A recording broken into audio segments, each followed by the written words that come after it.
for the first time, I think ever in the history of the Bookworm podcast, we are live on Instagram. Nice. Now, is that accurate? Maybe. I'm going to go check and see if it's actually accurate. Okay. Can I say go live? Oh my goodness. Oh my goodness, Mike. It looks terrible.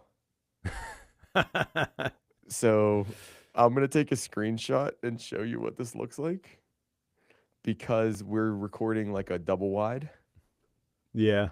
So it does not What look good at all. this is straight out of Riverside? This is straight out of Riverside. Okay.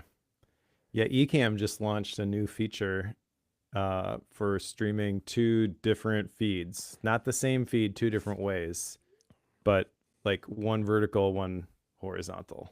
Yeah. And So based on how much I've heard about that particular feed, oh yeah, this is exactly what I expected. yeah. So like my question is there a way to fix this?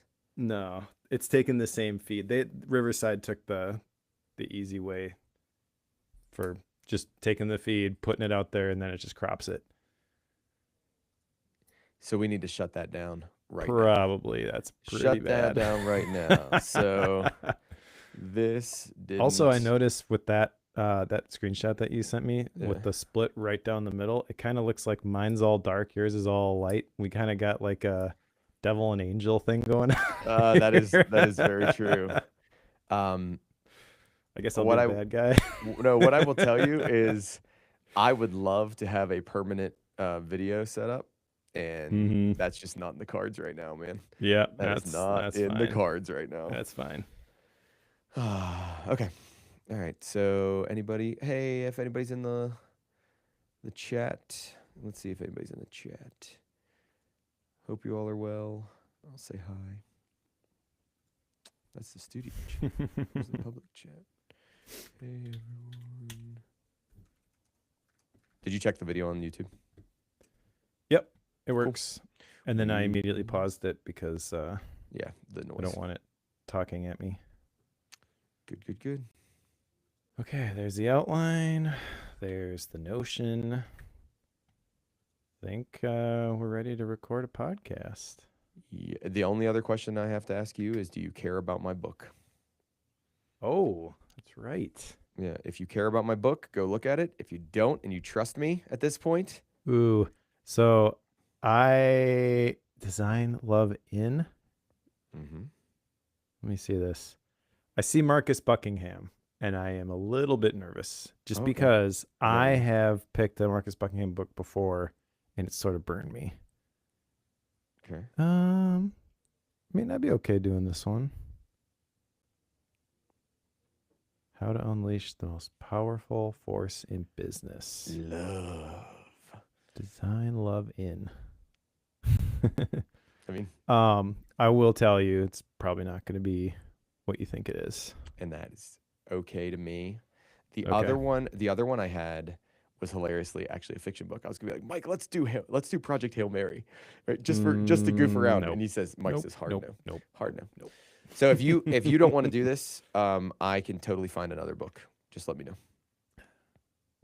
I mean, no, I think that it fits. It's a business book published by Harvard Business Review Press. Mm-hmm. And I don't know that I got a better suggestion for you. Beautiful. It's in then. And if we don't like it, it'll be fun. I mean, if you want a suggestion, I can look for one. No, But, I'm good. I'm good. I like the idea of that one. Even if it's bad, we'll figure it out. Oh, okay. So here is one that I will pick shortly, though, that when I saw it, I was like, oh, Cory would probably like this one. So I'll send this to you via messages. And no pressure one way or the other. Totally fine to keep yours. Only reason I kept looking was because I had this in the back of my mind. It's like, oh, this one Cory might like. It's called Beyond Belief by Nir Eyal. I've actually looked at this before. I've almost See, I figured you yeah. might. I've almost actually like read this on my own as like a gap book at one point. Yeah. But we'll save it for yours. I want to do the love thing. Okay. Because I don't know. I got a good warm and fuzzy when I read that description, and I'm Sounds intrigued to see good. if I'm gonna get owned by my warm and fuzzy. Okay. All right. Other than that, I think I'm ready to click buttons. Okay. Actually, I just got to change the closing here because it's my book next. So I Yeah. will do the sign off. You will do the pro show. Sorry, I forgot to do that. Do you want to send a message out to your peoples? I could do that. I forgot. Okay, I'm sharing the YouTube link, right? Yeah, I believe so. Okie dokie. If I had peoples, I'd send it to them. But my peoples are on LinkedIn, and I already sent them 2 messages that said, "We're going to be talking about this book at 3:45 Eastern." I saw that. Yeah, and I don't know if my peoples are the kind of peoples that'll click on stuff and watch it. Come join us. Talk about finding your purpose. What are you using again to do this? What's your tool? Typefully. Come join us. Talk about finding about. Join us as we consider what it means to live a meaningful life. Okay. All things. Publish. Beep boop. Beep boop. Send. Did Toby tell you I remember to give him feedback finally on his project, No. his thesis? Sorry. Oh, I haven't my even gosh. seen him in like a week because they're getting ready for Anastasia, the big musical, and he's doing tech. Yeah. So like whenever I'm home, they're not, and vice versa. I'm sitting there last night and I was like, "Oh shoot, I'm supposed to give Toby feedback on a thesis. Oh no!" And and then I had time this morning, so I did it. Or I gave him some feedback. We'll talk more though. Nice. All right, it's out. Ready to rock. I need audio hijack open though, because I must record. Do you think normal people who don't record podcasts understand the number of widgets and gizmos and buttons that have to get flicked every time you record a podcast? Oh, no way. Even people who have their own podcasts don't recognize the number of gizmos and widgets you need to flip to do it right. It's crazy. Like there's so many. Yeah. Okay. Most people think of podcasting now, they think of, I'm going to connect to this Riverside or Zencaster thing, and it's going to just record for me into the cloud, and isn't that great? And I'm like, nope, you got to have a backup. You got to do all these other things. It's great if you want to lose your stuff. Yeah. Yep. All right. I think I got everything. Let's do it, my man. All right. Countdown. I am ready. All right. Actually, you know what we should do? Because you're going to record Riverside as the backup, right? It's recording right now, yeah. So it's going. Oh, okay. So when it goes live, it automatically starts recording. Got it. Yeah. Yeah, that's cool. Let's count down. 3, 2, 1. I am good to go. Okay, audio hijack is beach balling, so give me an undetermined number of seconds until it actually works. Sounds good. What were you gonna ask me to do though? Like while we're waiting for that? If Riverside, well, we use wasn't going back. Riverside for focus now too. So what David does is to make sure everything lines up, is we hit record as that Riverside countdown gets to 0. All right, it looks like it's working. You just want to say something quick so I can make sure your audio's coming in? My audio is coming in. Looks fine. Beautiful. All right. I think we're good then, and it's your show, so kick it off when you're ready. It is my show. Mike, my student came in after Easter, and he said, "We ate really terribly over Easter. We're going to start doing Whole30." And something happened in my brain. I don't know what happened in my brain, but my brain went, "That sounds like a good idea. That seems like something I should do as well. Hey, I'll do Whole30 with you." Now, Mike, are you familiar with what Whole30 is? Do you know what Whole30 is? I just know what you shared with me the last time we recorded Bookworm very briefly, where it's like 30 days of whole foods. 30 days of whole foods. So your goal is to not go any processed.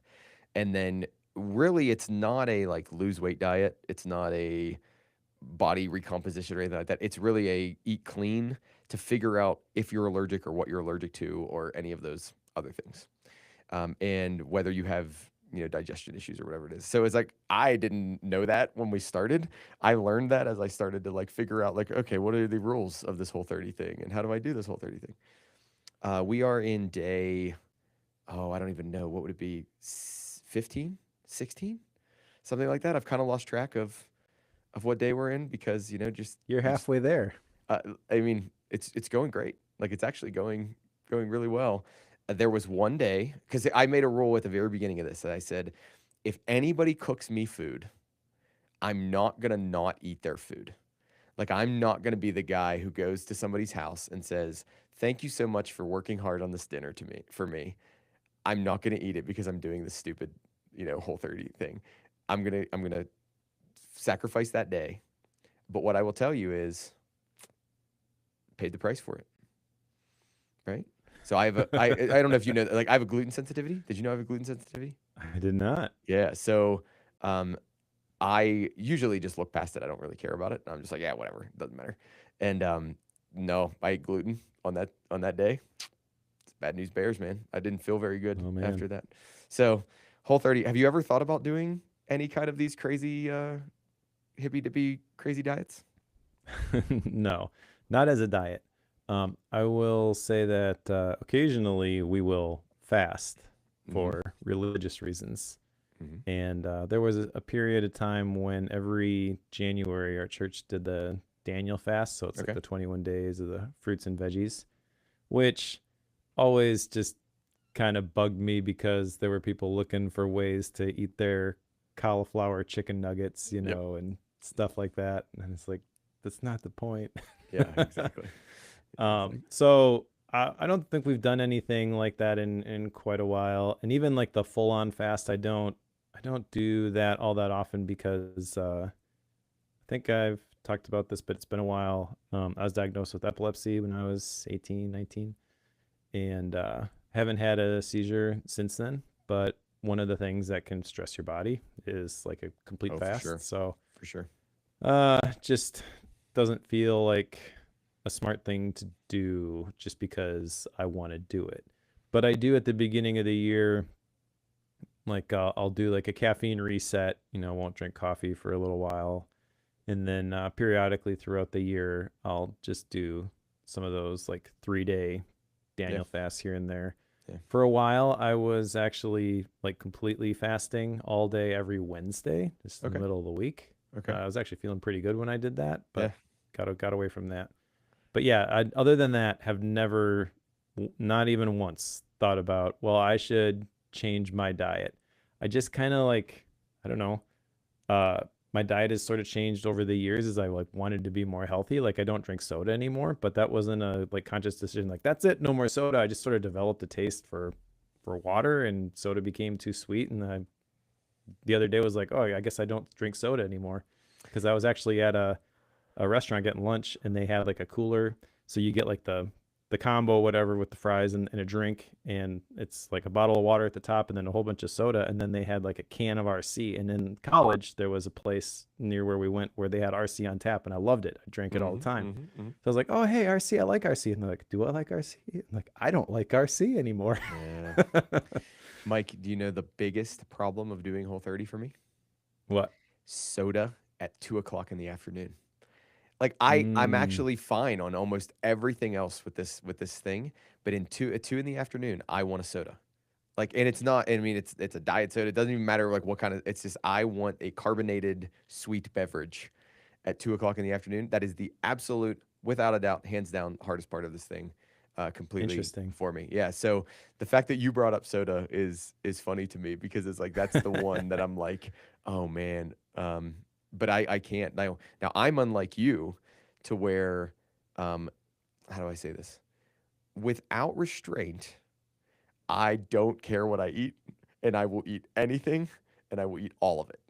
So like like like serving sizes are the bag, the container, Yeah. and I know that that's not good, and I'm laughing about it only because if I don't laugh, I'll cry, because it's like that's where if you talk about a vice, like holy cow, like Yeah. that's the vice of like restraint in that area. So it's good for me to be socially in a group which this is going to tie into our book later on, but like it's good for me to be socially in a group that is trying to do this together.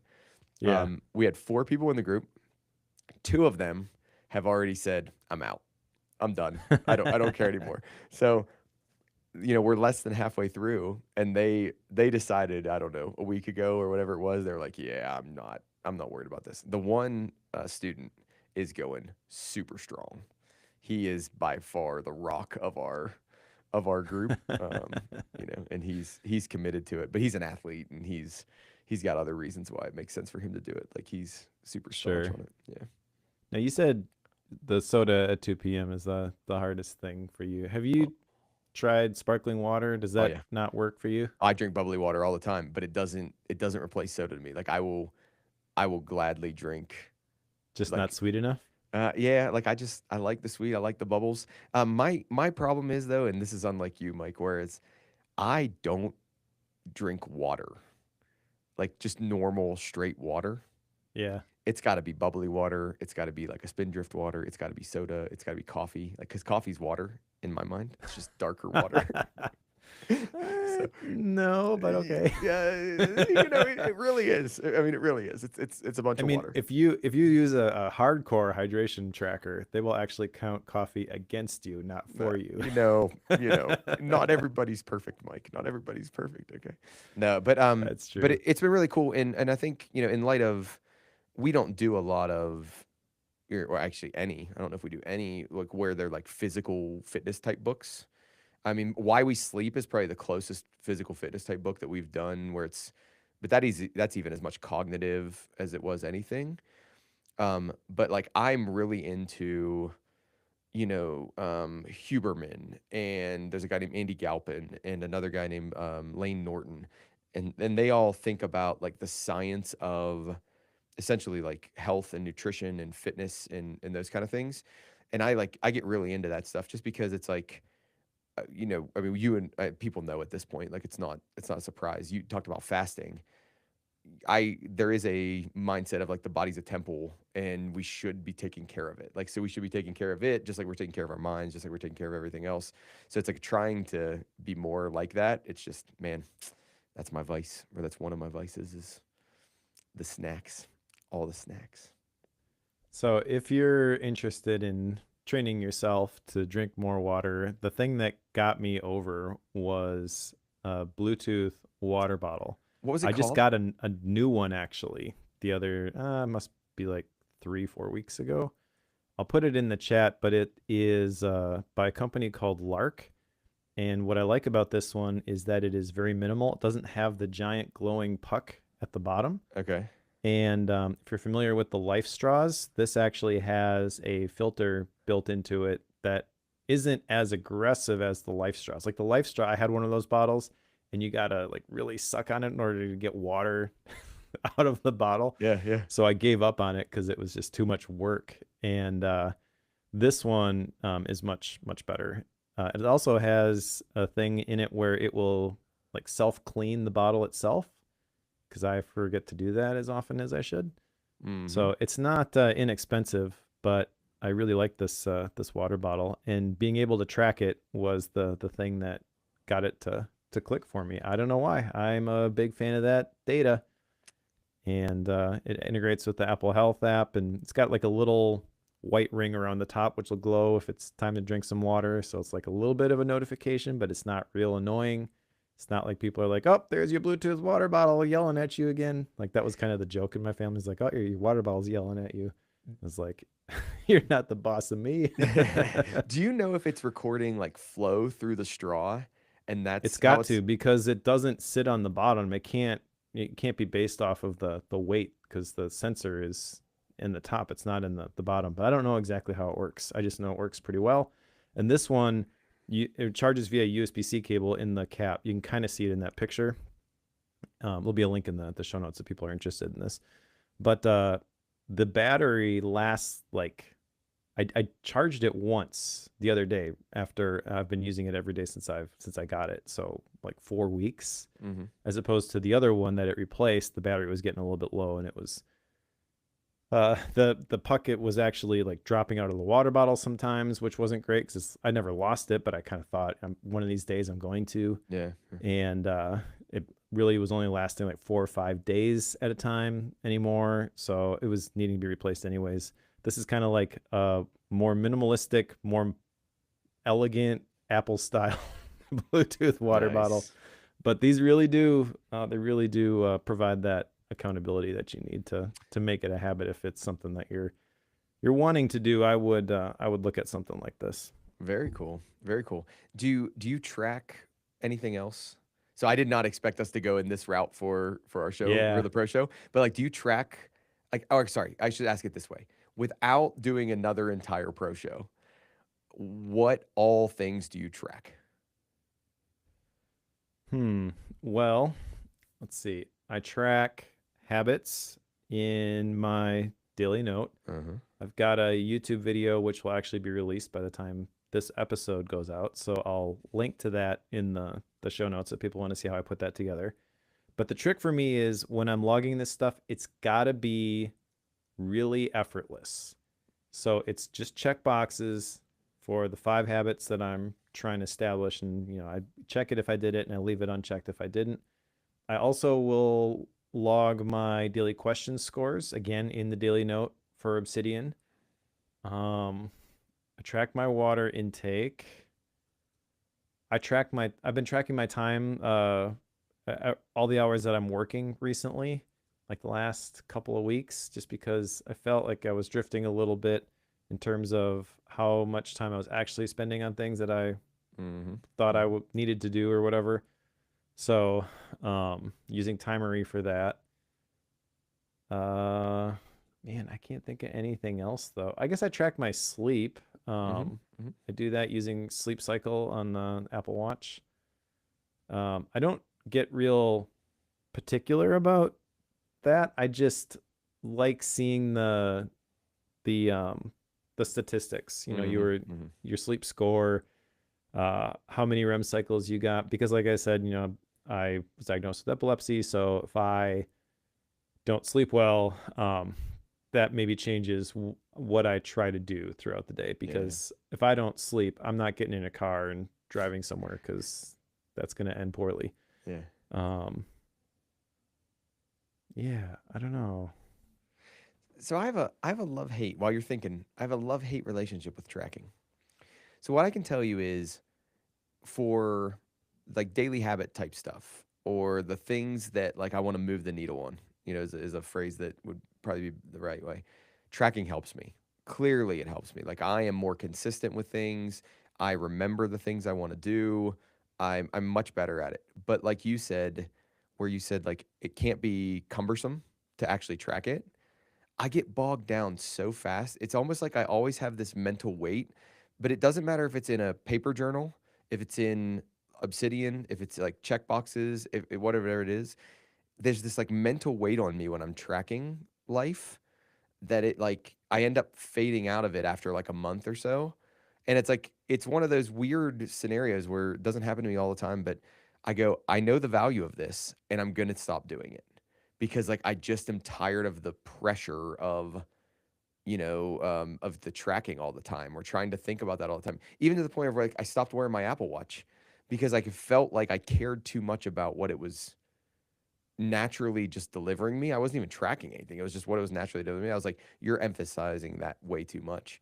So Yeah, that's an interesting personal thing I just thought about. I think for me the trick is to pick a few metrics that really matter, Yeah. and then use the logging of that data as a mechanism to help me develop the habit, which leads perfectly into one of my action items from last episode. So we'll put Yeah. a pin in that for a We'll moment. But put a pin. Yeah. No, I'm good to button this up, but thank you for being willing to entertain my whole 30 extravaganza and you thinking about well, before we move the on from the tracking. whole 30 thing, I want to just hear from you. Other than the challenge that was brought to you, what are you hoping to get out of this? It was a general, I know I'll be healthier when I'm done. Like Okay. clearly I know I'll be healthier when I'm done. So, yes, there's the challenge of like exercising that willpower muscle, which we've talked about in other books before, where like oh, okay, I'm succeeding at this. I'm doing okay. I'm doing okay. But then there's the other the bigger one of like this is a good jump start into summer to be healthier than you were or than you have been. And then there's the added benefit of it, which I didn't really care about, but it's like, all right, if you do this right after the 30 days and you start to slowly reintroduce things, you can legitimately see if anything bothers you. Like, oh, I ate this thing for the first time in 30 days. Yeah. Like it actually like I don't do well with that. I feel really tired. I feel Yeah. really lethargic. It messes up my digestive system, whatever it is. So I was like, that's going to be like a extra benefit, like the icing on the cake. The other one is I got Katie to do it with me. So that because I got my wife to do it with me, which means then one, adherence is like exponentially higher, right? Like with not even a Yep. question. Totally. But two, it's just fun to do it together and talk about it and be like, hey, can we eat that thing? No, we can't eat that thing. All right, what's our substitute for it? So it's just it's like a fun challenge to do with somebody else, which is always a good time for me. Nice. Okay, Yeah. cool. All right. Well, shall we talk Let's about a book? let's talk about a book. Alrighty. Okay, Mike, welcome back. We are going to talk about meaning and purpose and coherency. But before we do that, we should talk about our action items.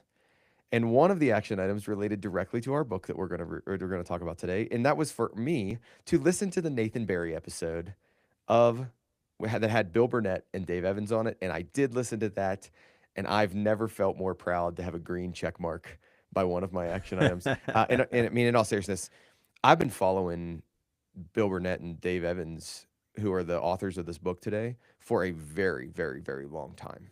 Very long time. So it was cool to hear them not in a book. And it was cool to get to, I mean, by no means meet, but get to hear somebody that you've talked highly about, Nathan Barry. hmm You've spoken highly about him through the Craft and Commerce and through Kit and through these other things a couple different times. So it was fun to hear that dialogue and then kind of see what they think are like the highlights of this book. And it's like if I have a very limited amount of time to talk about it, here's what I want to talk about. Here's what I want to talk about. So that was a really good episode. So that was action item number one for me. My Yeah. So second, before we move okay, on from okay. that one though, one thing that stood out to me from that episode was how effortlessly those two went back and forth. They're basically one They person, are two one person. bodies. Yeah. Yeah. Which I mean It's kind of they've done crazy. it for like 20 years or 30 years or whatever at the D Yeah. school. I mean, they are the guys who founded the D school and like were the core faculty in the D school. So sorry if you don't know what I'm talking about. That's Stanford's design school and they call it the D school, which is I mean, world renowned at this point and for what it does, helping people to think like designers and human centered design and things like that. So it's really cool. Really cool to hear them. All right. So my next one was what are free throws or layups for gumption or keeping things moving, and how do I plan these into my routine? I think the biggest thing I came out of this one with, as I reflected on it, was sit down and start. So the thing I need to start doing is I need to start putting into my calendar not an hour of do this task, but a 15-minute sit down and start this task. Because what I have found, and I knew this and I've always known this, if I sit down and start, I usually will get into the groove and I'll usually work on it for a half hour or an hour and a half or 2 hours or whatever it is. So it's like, I don't think the ability to focus is the issue. I think the ability to get started is the issue. So that is my free throw. Sit your butt down and start the thing. Don't try to complete the thing. Don't try to make any major goals. And I think about this. Do you remember a couple months ago the writing challenge you and I kind of took on? So many words Yep, per day. I do. It wasn't the actual writing of it. I actually like that part. Like when you get into it and you're like, I mean, you're just putting words on pages, and it's like, are they good? Who cares, right? There's words on pages. Like this is great. It's the, uh, I should probably put some words on pages today. I'll do it later. I should probably, yeah, but I have to actually like go get my computer. So that's my thing, for that one. So there you go. That's what I'm going to try to do. Is I'm going to try to in my calendar actually schedule those 10 or 15 minute blocks of getting started. And I'm even going to call them like getting started, or I'm going to code it GS, like get started, boom, with whatever the thing is. I like it. Okay, third one is what's at least one intentional milestone between now and the end of 2026? Nope. I thought for like 5 or 10 minutes on that one, and I said, I'm too overwhelmed right now. It's the end of the semester, and I still have to finish up the seminary stuff that I'm working on. And no, I'm not going to do that. And like I could have copped out and said, "Oh, just finish the seminary, like this little seminary thing that I'm doing." But that's not. I don't want that to be it. I want it to be like a fun thing that I, you know, didn't sign up for a class for. It's like I'm going to do this intentionally. So I'm intentionally, oh, sorry to use that word so many times, but I'm on purpose not going to pick this right now, but I'm going to think about it as soon as the semester's over and I have a little more time. You, sir, also had 3 action items. And what were they? Let's go in order of how poorly I did it then. So the first one, how can I add milestones to my life? Nope, didn't even consider that one. Even though I am in the middle of that because my oldest is graduating from high school in like 3 weeks. Mm-hmm. So that is definitely a milestone in my life, Yes, but it is. we're a little bit in survival mode with that one. That makes it sound worse than it really is, but it's been a busy season, Yeah. and yeah, lots of people, lots of different places every single night of the week with the musical and the end of the year choir concerts and the graduation stuff. It's been crazy. Did soccer start yet? No, but have I told you that I'm the high school coach this You year? you did tell me that. That's why I asked. Is it fall? Is soccer in the fall? It's officially fall, yeah, When do you but start there practice? have been things that I have been Yeah. roped into already. Yes. Um, yeah, so I'm excited about that. Also terrified by it. Hmm. Um, transitional routines. I thought a little bit about this, but wasn't it didn't stay along the around the transitional routines. It really was like, what kind of work do I want to do at different points? So I noticed that a lot of my best creative writing happens at the first part of the day. So if I can protect everything up until like 11 a.m. for writing, that would be ideal. Problem is, I can't do that every single day. Okay. Like today, I had 3 meetings back to back to back, and so first break I got was like 10:30. Yeah. So is what it is. I can't control it all, but I think that's kind of the direction I want to go. And then with that, I think the transitional routines kind of come along for the ride. Like if I am doing the heavy lifting creative work at the beginning of the day, then after lunch, early afternoon, I'm thinking that's when I should be doing, first of all, the admin type stuff. When I say admin type stuff, that to me is like checking in with the community. That's using my crazy news feed app where I can like read stuff and send it over to Instapaper so I can look at it when I'm in my comfy chair in my living room at the end of the day. That sort of stuff. So I think that there's a little bit of overlap there, but in terms of just knocking out the transitional routines, I wasn't able to make any progress on that. I did, however, make some progress on the other one. Yes, you did. So the other one here, it's funny because as we record this, I just reviewed the previous episode. It's going to get published shortly. And I brought up, I think maybe I should try mindfulness meditation one more time. And you were even like, should you though? Yep. Do you really want to do this to yourself yet again? And then when you said that, something clicked for me. It's like, yeah, like I keep trying it, I keep failing at it. Why do I keep failing at it? And as I was reviewing the episode, I was talking about this app that I actually really liked. By the time I actually started using it, it had already been abandoned, and it was called Do Nothing.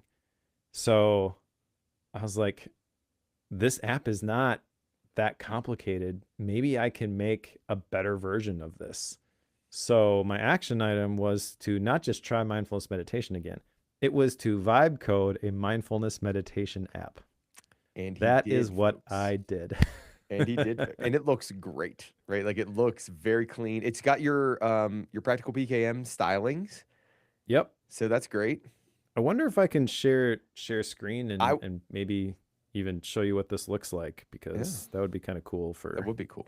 the video folks. By the way, we record these episodes live on YouTube, so you should come hang out with us You sometime. should. There's 2 people All with right, us let me right see now. if I can share just the Bezel app, which is what I can use to send stuff to my computer from my phone. Okay, so yeah, I think I can. Here we go.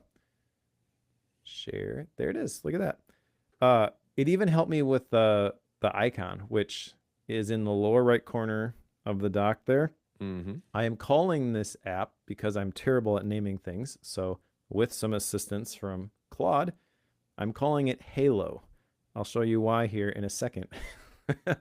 There is literally 2 screens to this entire app. The one that it opens to is this uh, meditate screen, where there's a timer, a slider, and then a start button. So you can adjust the timer. It defaults, or maybe this is just what I did last time, was 5 minutes. So when you tap start, it has this animation. So this purple circles going around, and there's a countdown timer in the middle. There are 2 very subtle rings outside of that, though, that breathe in and out with the expanding and contracting circle. You maybe not can't see that real well in the screen share, but this actually I'm pretty proud of, because I got this. I set the timing of this to 5 seconds where it goes out, 5 seconds where it comes in, because that's what felt right for me in terms of deep breath in, deep breath out. So Mm-hmm. a little Mm-hmm. bit of a visual reinforcement of what's actually supposed to be happening here while you're staring at your screen, My just looking at this goodness. timer. My goodness. That's really cool. Yeah, I thought Yeah. that was neat. So when it gets done, it logs it. I'll just reset it for now. But the stats here, though, this is cool. So the stats, and this is even updated since the screenshot that I sent you. There's a heat map, which is based off of completely arbitrary numbers that I made up because I made this app for me. Yep. And I thought, I want this heat map to go from I didn't do it at all to I actually did a lot today. Mm-hmm. What Mm-hmm. is a lot? For me, it's over 15 minutes. So Okay. there are different shades of that purple based off of the total amount of time that you spent or that you logged mindfully meditating with this app. Mm-hmm. Then there's the 4 different boxes there with your current streak, the longest streak, the total sessions, and the total minutes. Okay, and then at the top is the beloved chillometer. Now I don't remember, I don't remember ever finding out exactly how this worked, but I remembered something like this from the Do Nothing app. In fact, it was 10 o'clock at night. This wasn't there. I was showing this to Toby, and he's like, "Dude, you got to bring in the chillometer." And I was like, "Oh yeah, the chillometer. What? I Chillameter. wonder if I could build that logically." So what this does, there's actually a name for this. I forget what it is, but it's like a step scale sort of a thing. So Okay. it gives you the percentage. So this is the test version of this for me, which I've had on my phone for 2 days. So the way this works is it starts at 0, and then when you complete the streak for that day, it will add your current streak to the total. So Mm-hmm. from on the first day, it goes from 0% to 1% when you actually complete a session. Okay. But then the second day, your streak is now at 2. All right. So it adds 2, which is why it's at 3. If I complete it tomorrow, it will be at 6. So you build on the momentum that you get from building the streak. Does that make sense? Nice. Yeah. Yeah. And then when you miss a day, your streak is over, but your chillometer doesn't go all the way down to 0. Okay. Okay. Yeah. Yeah. It That's great. actually just decreases by 1. Okay. Okay, so this is actually the same logic that I saw in Jesse J. Anderson helped build an app called Polar Habits, Yeah. which was sort of like a different way of thinking about those streaks to combat that same issue. It's like, well, I broke my streak. Now all my motivation is gone because I got to start all over. It's like, no, you don't actually. There's still a lot of good that's happened so far by Yeah. building that streak. And the fact that you missed one day doesn't mean that the whole thing gets blown up. So that's what the chillometer is designed to Nice. do. I love it. Yeah. I love it. But yeah, that's the whole app. And honestly, like I feel like I could probably release this right now. Oh, I was wondering, I was like, are you going to release it? Because even though like the details of that section are specific to you, I mean, it looks clean enough that you could easily release that. Well, that's the thing is like I have tried so many different versions of this type of thing in the past, and I would find one and it would work for a little while and then it would get abandoned. And then I would find one and it would work for a little while and it would get abandoned. This one's not going to get abandoned because it's easy for me to maintain this and it's a tool I want to exist for myself. It Yes. is working for getting me to Yeah. practice mindfulness meditation every day because this is one of those data points that we talked a little bit about in the pro show, where this is a data point which in the past maybe wasn't important to me, but it is important to me. So I'm going to build a system to get the data that I want to reinforce the positive behavior change I want to make. And I vibe coded the thing in probably a couple of hours, and I like it better than just about any other version of a simple mindfulness meditation app that I've tried. Yeah. And all the ones I've tried them all. I've tried Headspace, I've tried Calm, I've tried all of them. Yeah. I wrote several articles for the Sweet Setup back in the day on like the best mindfulness meditation app. And that was the one that I would have to update all the time because it's like, oh, that one's no longer around. Oh, that one's no longer around. Yeah. There's the big players that are like $80 a year, insanely expensive. Yeah. And then there's the really cheap ones where a couple bucks and they just don't get don't get supported. If I were trying to make money off of this, I would probably abandon it as well. There's so much competition in that space. Yeah. However, I just want this tool to exist. Exactly. So why not release it, charge 99 cents for it, right? A one-time cost. I'm not asking for a subscription. I'm not promising the moon. Anything. Yeah. Yeah, exactly. The timer will work and it'll track the timer some will things. work. Exactly. So yeah, I like it a lot, and I think it might actually stick this time. I guess, you know, famous last words. We'll see. But Okay, without going too far down a rabbit hole, because we do need to talk about a book. Mike, when is the Mike Schmidt's app design studio? Like, when is it? When is it launching? When is the website gonna go live? Like, what is all man, that? Like the practical PKM, you know, we design apps, we vibe code apps that are very specific but very good. I don't know. I thought about that. Like, should I have an app section on my website? Because there are now a couple different tools that, well, this is the third one. The second one is that newsfeed app, which I started building that, and I was like, no one's going to care about this but me. I just want a way to send stuff to Instapaper so I can read it on my Supernote Nomad. Yeah. And that people are like, actually, this is really cool. I want to use this. By the way, added a whole bunch of stuff to that.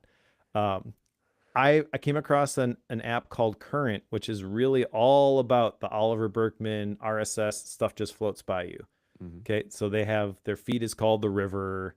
The app is called Current Okay. Reader, Current, Okay. and it's a good app. But I had some back and forth with the developer who I'd actually met there in Wisconsin, and so I didn't realize that when I covered that app for the Screencast Online module that I did on it. Had some back and forth. And I was like, well, you know, I'd really love the ability to send this to Instapaper with a keyboard hotkey. And he's like, I will accommodate your ridiculous Instapaper request. I was like, oh, okay. Well, his point, and it's kind of fair, is like, who uses Instapaper in 2026? Exactly. I do. So that didn't actually happen the way I wanted it to. He's like, I'll just use a share sheet. And I was like, not exactly what I'm going for, but okay. So I was like, maybe I can implement a version of that. So what I did is I built in this whole idea of freshness to the things in the feed. And there is a line where it says you're up to date, and everything below that is just a little bit grayed out. So you can still read it very easily. But the stuff above that, the titles are white as opposed to gray, so they pop a little bit more. And the idea is that you go down there and you mark things as red as you go. And then if you refresh all those things that you've currently read, they go below the visual indicator as like you've caught up. And there's a separate one, which is called fresh. And it just shows the things that are, that meet that freshness threshold. So the threshold is different based on the platform. Mastodon and Blue Sky, it's a couple of hours. Blog post, I think, is like a day. YouTube is a couple of days. And you can configure, you know, what's fresh in the settings for the different platforms. But yeah, I'm really happy with where that one is at too. So you may have noticed a bunch of new test flight builds Yeah. for that one in the last couple of days as well. Mike's Uh, just over here. He's just over here grinding on his vibe coding. but they're all things that I I want to know. exist. So Yeah. to answer your question, like when does this stuff become, the studios get opened? I don't really know, but I've been thinking about that because it all fits with the whole practical Oh, it does. PCAM ethos. Hmm. Even the creator bot stuff, which is right now just for like the VIP members of the library, but I made a whole bunch of changes to that, Cory. Yeah. Uh, I actually put that behind so there is an email account associated with it, but you don't need a password. There's like no credentials. It just I put your email in the database, and then if it recognizes the emails in the database, when you try to log in, it'll ask you for the magic link, and then it'll save your login info. The reason for that is because everything that it does now helps you build out the context that you use when you are working with the AI. Hmm. So it'll help walk you through the frameworks of like identifying your ideal customer profile. And then at the end of that, it'll say, okay, so if I were to summarize this, this is what you've told me. Want me to write that to your profile? And then it uses that in the profile every time Yeah. that you give feedback on a piece of content. I think it's amazing. Yeah. Yeah. Yeah. No, I mean, yeah, you're developing really cool stuff. Like this is an area of your creator life that I was not anticipating, but it's really cool to watch Me happen. Yeah. either. And I have Yeah. no idea what to do with it. Yeah. That's great. Right now, it's just like, oh, library members, I guess you guys can try this stuff out. Like I have to figure out a way to if someone just wants access to that, like how do they do it? And I Yeah. have no idea currently, but that is kind of the direction I've been thinking about going is like practical PKMs where I talk about this stuff. I've got the resources like Life HQ and the library and things like that already. It would make sense that I've got some other apps and tools that would help you implement the things. And yeah, I got to do some deep thinking about how all that ties Yeah. together. Yeah, that's fun though. That's fun. Okay, we need to move on though. At this point, let's talk about today's book. If you're ready, are you Yep. ready, Sorry. Mike? A little No, bit of a this is tangent there. no, this is Sorry. great. Yeah, this is great. Okay, so we are reading today "How to Live a Meaningful Life" by Bill Burnett and Dave Evans. Bill Burnett and Dave Evans became. It's probably wrong to say they became popular because they were always like well known in the educational design community because they ran the Stanford Design School or D School, but they became, I would say, more popular through their original book, Design Your Life. So it was a thing that they had done where they run students through a design process thinking about their life. And they turned that into a book and a workbook and those kind of things. And that's where I first learned about kind of designing and applying design not to physical products or software products, but designing it to humans and thinking about human psychology and how it impacts that. So the full title of this book, How to Live a Meaningful Life Using Design Thinking to Unlock Purpose, Joy, and Flow Every Day. This book has an introduction. It's gotten 8 chapters and it's got a conclusion. It is written in a very, at least from my perspective, it's a very like storytelling kind of way. And oh, by the way, we're going to give you some design tips, some design tricks, and design tools. Every chapter at the end has very much an active apply step to it, and they have a try stuff section to it. So when you get to the end of the chapter, they're going to say try stuff, and then they're going to give you a list of things to try, and they're going to kind of detail those out. And I think they're going to detail them out pretty thoroughly to where for me, it was really easy to go like, oh, I actually know what they want me to try. Like I could go out and do that right now. Like the steps are clear and the steps are there. So that's my high level of the book. Mike, what do you have to add for the high level before we get into the introduction? I think that's probably pretty good. I'll just mention that the stuff at the end of the chapters, I'm curious how you felt about those exercises if you tried any of them. Maybe you haven't yet. Maybe you've got some as action items. I don't know. But just my perspective on those when I got to the end was I immediately wanted to skip them. Not because the activities were bad, but I think a lot of that stuff, I've got my own version of getting to the essence of it, which is really what they're trying to do there. And so I have no doubt that those exercises come from like the classes that they teach at Hmm. Stanford and Hmm. are actually very useful. But I don't think there was a single one that really jumped out to me as like, oh yeah, I'm gonna totally do that. It's like, I've done a version of that before. Yeah, I'm gonna let the chapter by chapter tell you if any of them like jumped out to me because I don't remember right now. Like there's not one, there's maybe one, but like nothing jumps out to me, but I can remember thinking as I read those, I can see the value in this, not interested. I can see the value in this, like, okay, this one hits more than the other ones. But I think you're absolutely spot on between the Nathan Barry interview and then just what I know about the D school. All of these activities they do with everybody who runs through their programs at the Yeah. D school. Like they do them all. And we've incorporated some of them. I've mentioned before about the workshop that I ran that like kind of incorporated some design your life elements into it for academics for university Mm-hmm. faculty. And man, some of these activities are very they're very meaningful to people when they run through them. We have one of the I don't know if she's certified or not because Bill and Dave will do a certification process for academics to run through their design your life stuff. And I can't remember if my colleague was certified or not, but she would go out to Stanford every year or twice a year or whatever and go through D school stuff and then bring it back and we could use that stuff in our workshops. So it's a really cool thing, and they're really open. Like they just want people to use this stuff. They just want people to be more in this specific book. They want them to think about meaning and purpose and flow and those kind of things. And like honestly, like yes, it's about a book, and they want to write a book that becomes popular and sell the book and all that stuff. But it really like you just get the vibe of like we just want people to be better. And if them interacting with the stuff we're thinking about is better, it makes them better. Fantastic. We've hit a home run. So it's just really kind of cool. Okay, are you ready to move into the introduction? Yep. Let's do it. Okay, so the intro, the greatest design problem of all. What I love here is they summarize. They make a statement in here about like the best summaries are like 10 words or less.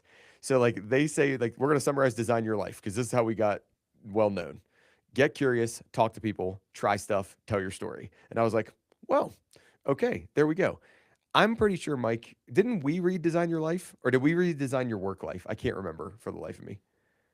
Oh, good question. I I think can't it was remember, but when they had those words in that simple phrase, I remembered that from the Nathan Barry episode. okay. Yeah, They did discuss that in there. we read, I think it was Design Your Life. Um, I'm pretty sure that's what we read. Okay, so anyhow, so let's move forward through here. They talk about a concept called Weltschmerz, which is world pain or world sorrow, the dissatisfaction between worlds and the world as it or the world as we know it and the world as we should be. They talk about wicked problems, which they are very big on wicked problems. This is a thing that I learned about in graduate school. They talk about reframing. They then basically go into this idea that this book is in two sections. We're gonna have the big ideas in the mindset section, and then we're gonna have the tools and the practices, and they're gonna work us through all of those things. But the last thing I want to say they stress in this introduction is basically they own it. They're like, we are designers. This is a design book. It's going to help you make meaning if you use the tools, if you try the principles, if you do the things that we ask you to do. Our nature is not to just give you a book for head knowledge. Our nature is to give you a book to actually try and apply and go do the things. Right. And that's a nutshell of what their introduction hits. Yeah, Anything? that's a great intro. I like that term, the Weltschmerz. I Yeah. don't know why that stood out. I thought maybe I'd heard that before, but also like I can't place where I heard that before. So maybe they talked about it in a different book. But the two sections of the book is kind of interesting to me because it set up perfectly for two different parts. And I had to go check after that, reading that part in the introduction is like, how did they set up the table of contents? It's totally not Not two different parts. not two different parts. It's chapter by chapter, Uh-uh. and all the chapters are formatted the same way, where they've got the information and then the exercises at the end. Yep. Yeah, so they don't separate it there. And I actually double took when I said it. So I don't know if you heard me when I was doing the introduction Yep. part. I was like, did they break it into two? No, they didn't. They just listed 8 chapters. So, but it's definitely in two parts. Are you ready So for? let's Okay. unpack that a little bit. Do you think it would have helped if they had broken it down into two parts? Not for me. No, I didn't have any problems with. Honestly, I didn't remember that they separated into the two sections. I just thought idea, idea, idea, tools, tools, tools, tools, tools. So it didn't Sure. impact me at all. Yeah, I feel like it was a. I feel like if they did break it into two parts, it would have helped a little bit more in terms of the organization of the ideas. And maybe it's just coming off of the heels of the way of excellence, where it was very distinctly two different parts. I really didn't care for the first part and absolutely loved the second part. Yeah. Yep. So that one, they explicitly said, feel free to skip the first part. And they didn't say that with this book, but I feel like maybe there's a scenario where that would be good advice. It's like, Yeah. just get into the tools, the five different things in the last part of the book. But I don't know. I just felt like if you're going to describe about how the book is broken into two parts, make it easy for people and Yeah. just explicitly call it the parts. Yeah. That makes sense. Yeah, that makes sense. Okay, ready to go to chapter one? Yep. All right, so chapter one is meaning and purpose reframed. And we need to start with the key word of this chapter, and that is the word reframe, because essentially that's what they're trying to get us around this idea or this mindset of reframing things.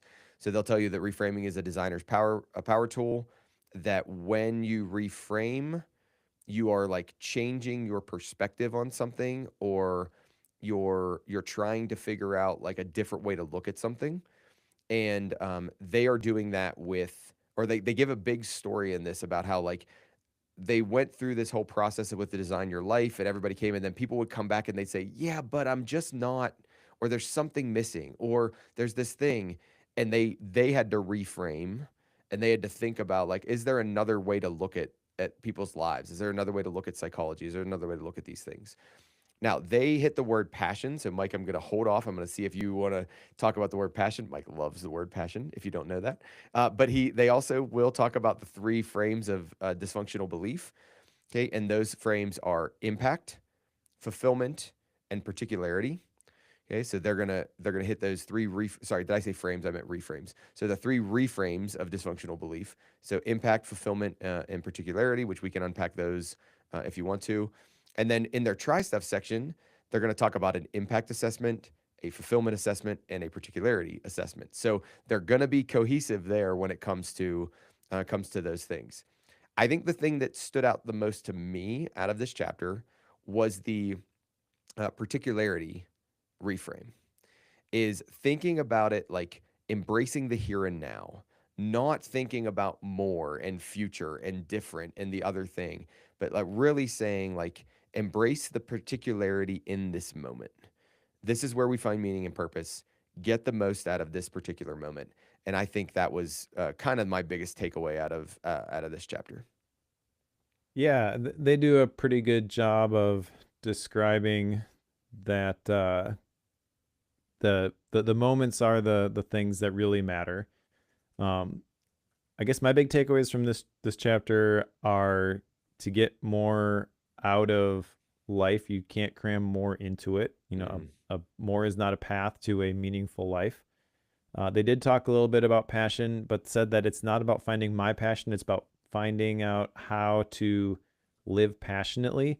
So you're right. I think, take issue with the word passion that they use here, but also because of the reframe, I'm willing to let that one go. yeah, you're good. Very good.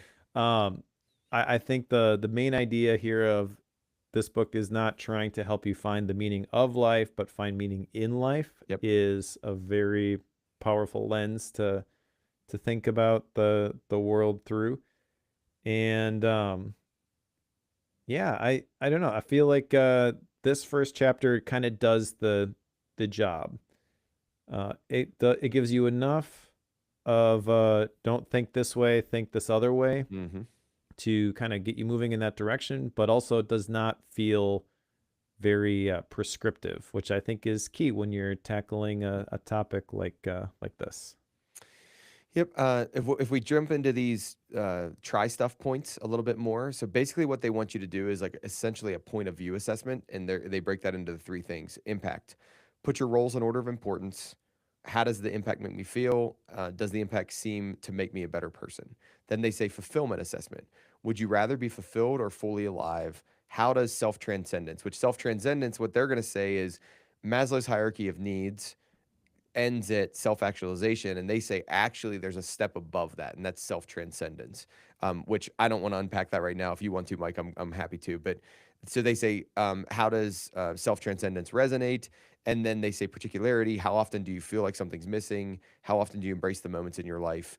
What would it mean if ultimate is unrealistic and everything is really a series of moments. So like these things I think are good assessments, but to your point earlier, Mike, I don't feel compelled to do these. Like Yeah. there's nothing in these assessments here, impact, fulfillment, or particularity, that I'm like, oh, I have to do those tomorrow. Like if I don't do those tomorrow, I'm missing out.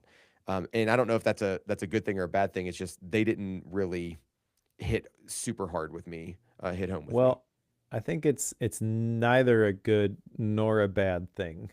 It is evidence of them being academics and not marketers. Okay, okay, um, I still think that the tools and the quote unquote assessments, um, like I can nitpick some of that stuff, and I would question whether that's the most effective version of the tool to accomplish the thing that they're intending for it. That so on one hand, part of me is like, well, that's not the way I would do it, but also part of me is like, it doesn't really matter. yeah, yeah, So the overall the overall thing bouncing around in my brain as I'm going through this, and I'm feeling the temptation to skip all of the try stuff yeah, sections, yeah, is that just getting people to think about living a meaningful life like this is really the win here. yeah, The specifics of the exercises that they get people to go through, or the specific questions that they have people ask, kind of doesn't yep, matter.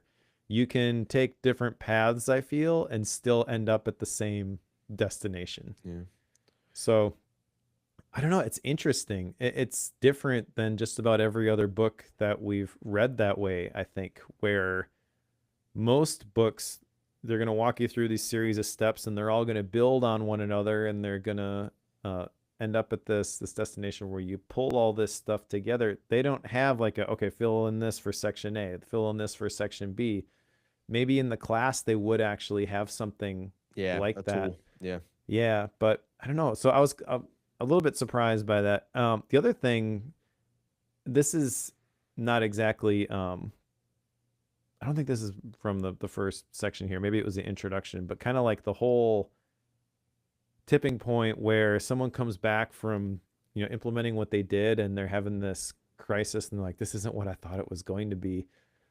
I did all the things that you said I should do, and I'm still really depressed and frustrated, yeah, and yeah, like, what do I do with this? I feel like the way that they told that story is really effective, because it's a little bit self-deprecating, where it's like, oh, we obviously don't have all these answers yeah, figured out. They respond in a very curious way, though, and then I feel like the path that they chart forward from there is really interesting in terms of giving people enough to help them sort through this on their own, because really it is a personal journey. You can't do this sort of stuff for people. They have to put in the work. yes, sir. Now, if you told me, hey, I'd really like to do these try stuff things with you, Corey, I'd probably be like, okay, Mike, I'll do them with you, right? Like they're interesting enough that I would do them with you, but like I said, they're not as interesting that I would just go out and do all of them on my own as of right now. So, hopefully, I didn't come across too far as like I was thinking they were bad. It's just a matter of certain ones resonated and other ones didn't. All right, you ready to move to chapter 2? Yep, let's do it. So chapter 2 is think like a designer. You have to know, as you're thinking through this book, these guys are designers through and through. They work at the design school. They think about designing. Like the fact that they didn't name this book with the first word design is shocking to me.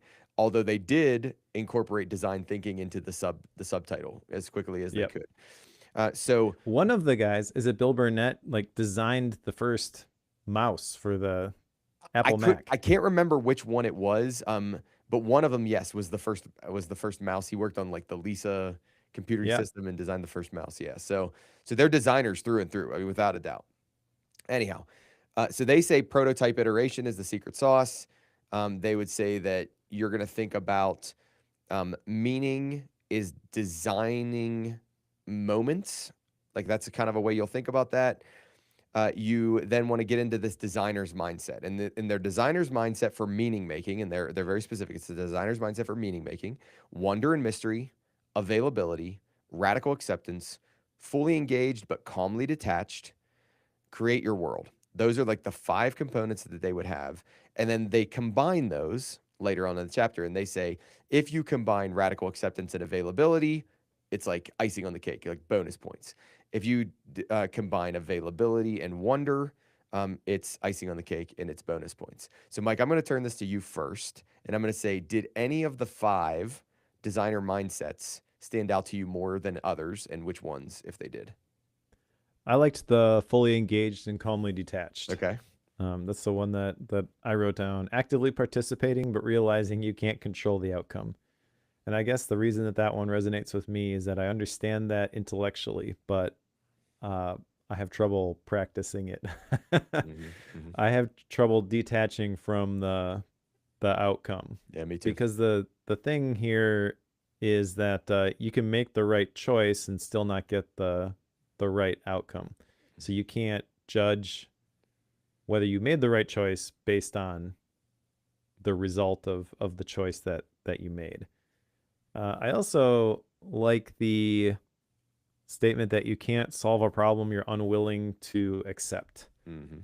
So that's where the fully engaged part comes in. And it actually, the perspective that I got from this is a little bit along the lines of extreme ownership. Everything is your responsibility. And I don't know, like there's definitely a truth to that. I guess the term for that I think most accurately describes it is self-determination, Hmm. but that's not as sexy. Yeah, for sure. Yeah, um, for sure. that's really, I think, what they're after here, though, is getting people to take ownership of the ability to chart their course and design their life.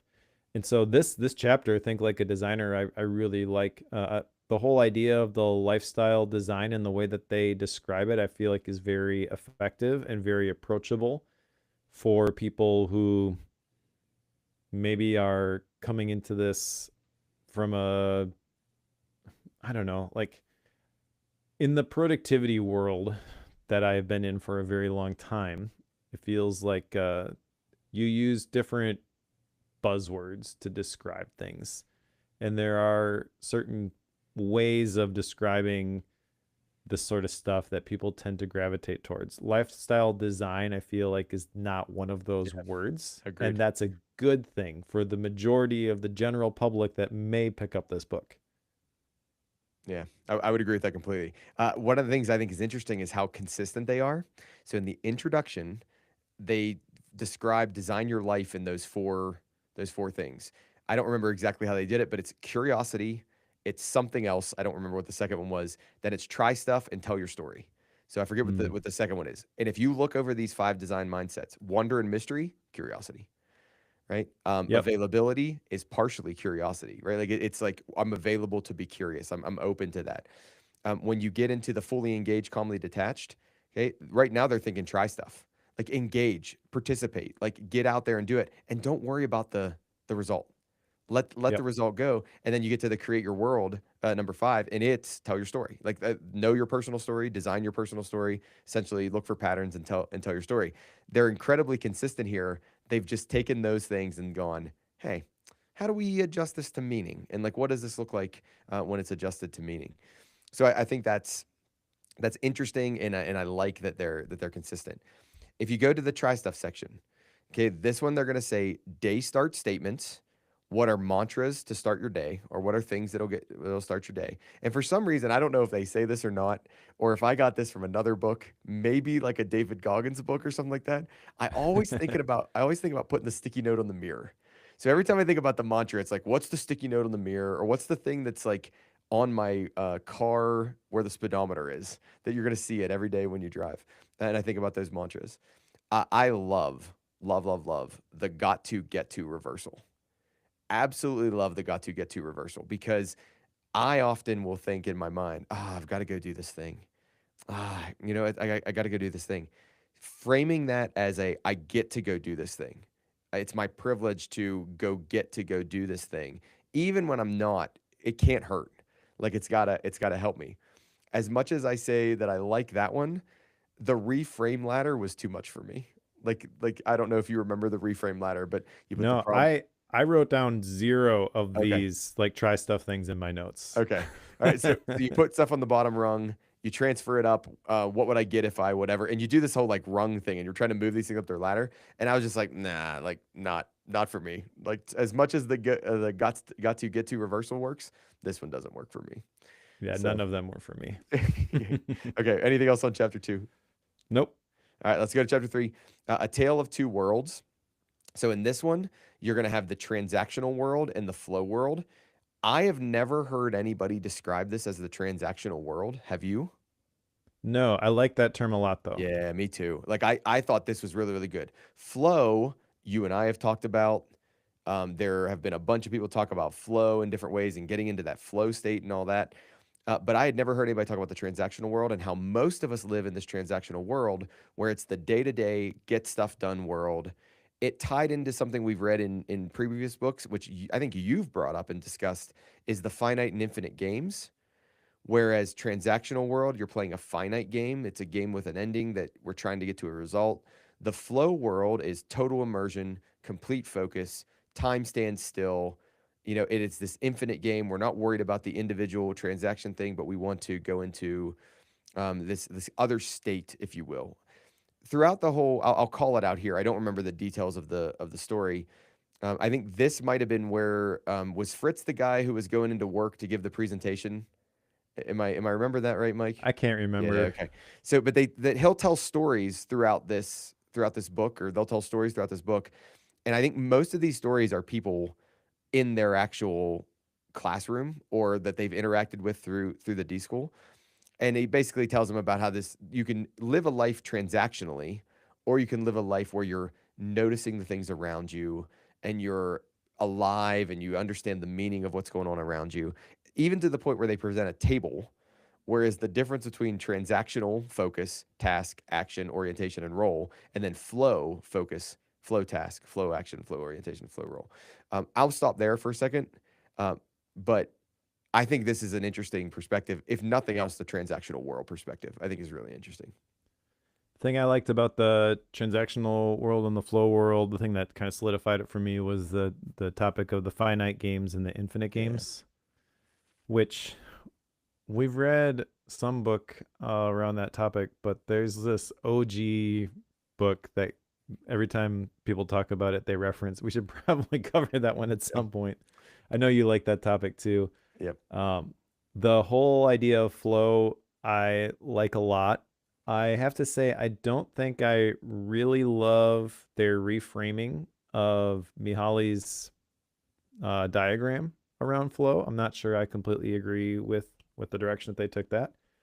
Also, my local library had a book sale the other day, so I went in and I picked up like 10 books for $8 or something like Okay. that, including an original hardcover version of Flow, Oh, which I nice. have not seen anywhere. Like you can't really get them on Amazon. It's I don't know when the book was originally published. It's like 1980 something, Yeah. 1990.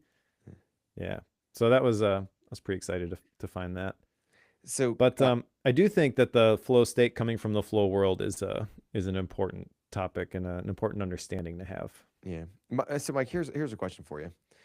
I think there's a version of Bookworm and or a series in Bookworm, if we would choose to do this, where we like go back and we look at the classics. And some of them you've already done. So therefore, those ones we can already check that box.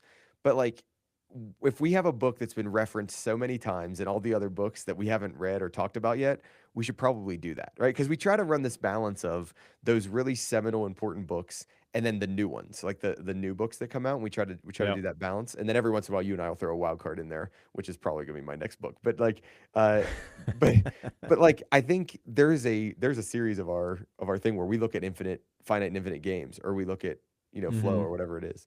Okay, I'm game. do what's that? Said I'm game. Oh, your game? Okay, awesome, fantastic. Okay, so I don't really have much else that's coming out of this one. They talked a little bit about like achieving brain and awakening brain, and like the fact that they want to get to more of this awakening brain. So they're really, honestly, like if I'm kind of looking at it clearly, they're really coming down hard on the transactional world, even though they say you have to do it. You're never going to get away from the transactional world. Outcomes and doing these things are necessities. But really what you want to get to, if you want to find meaning and purpose and joy, is this awakened world, in this new world.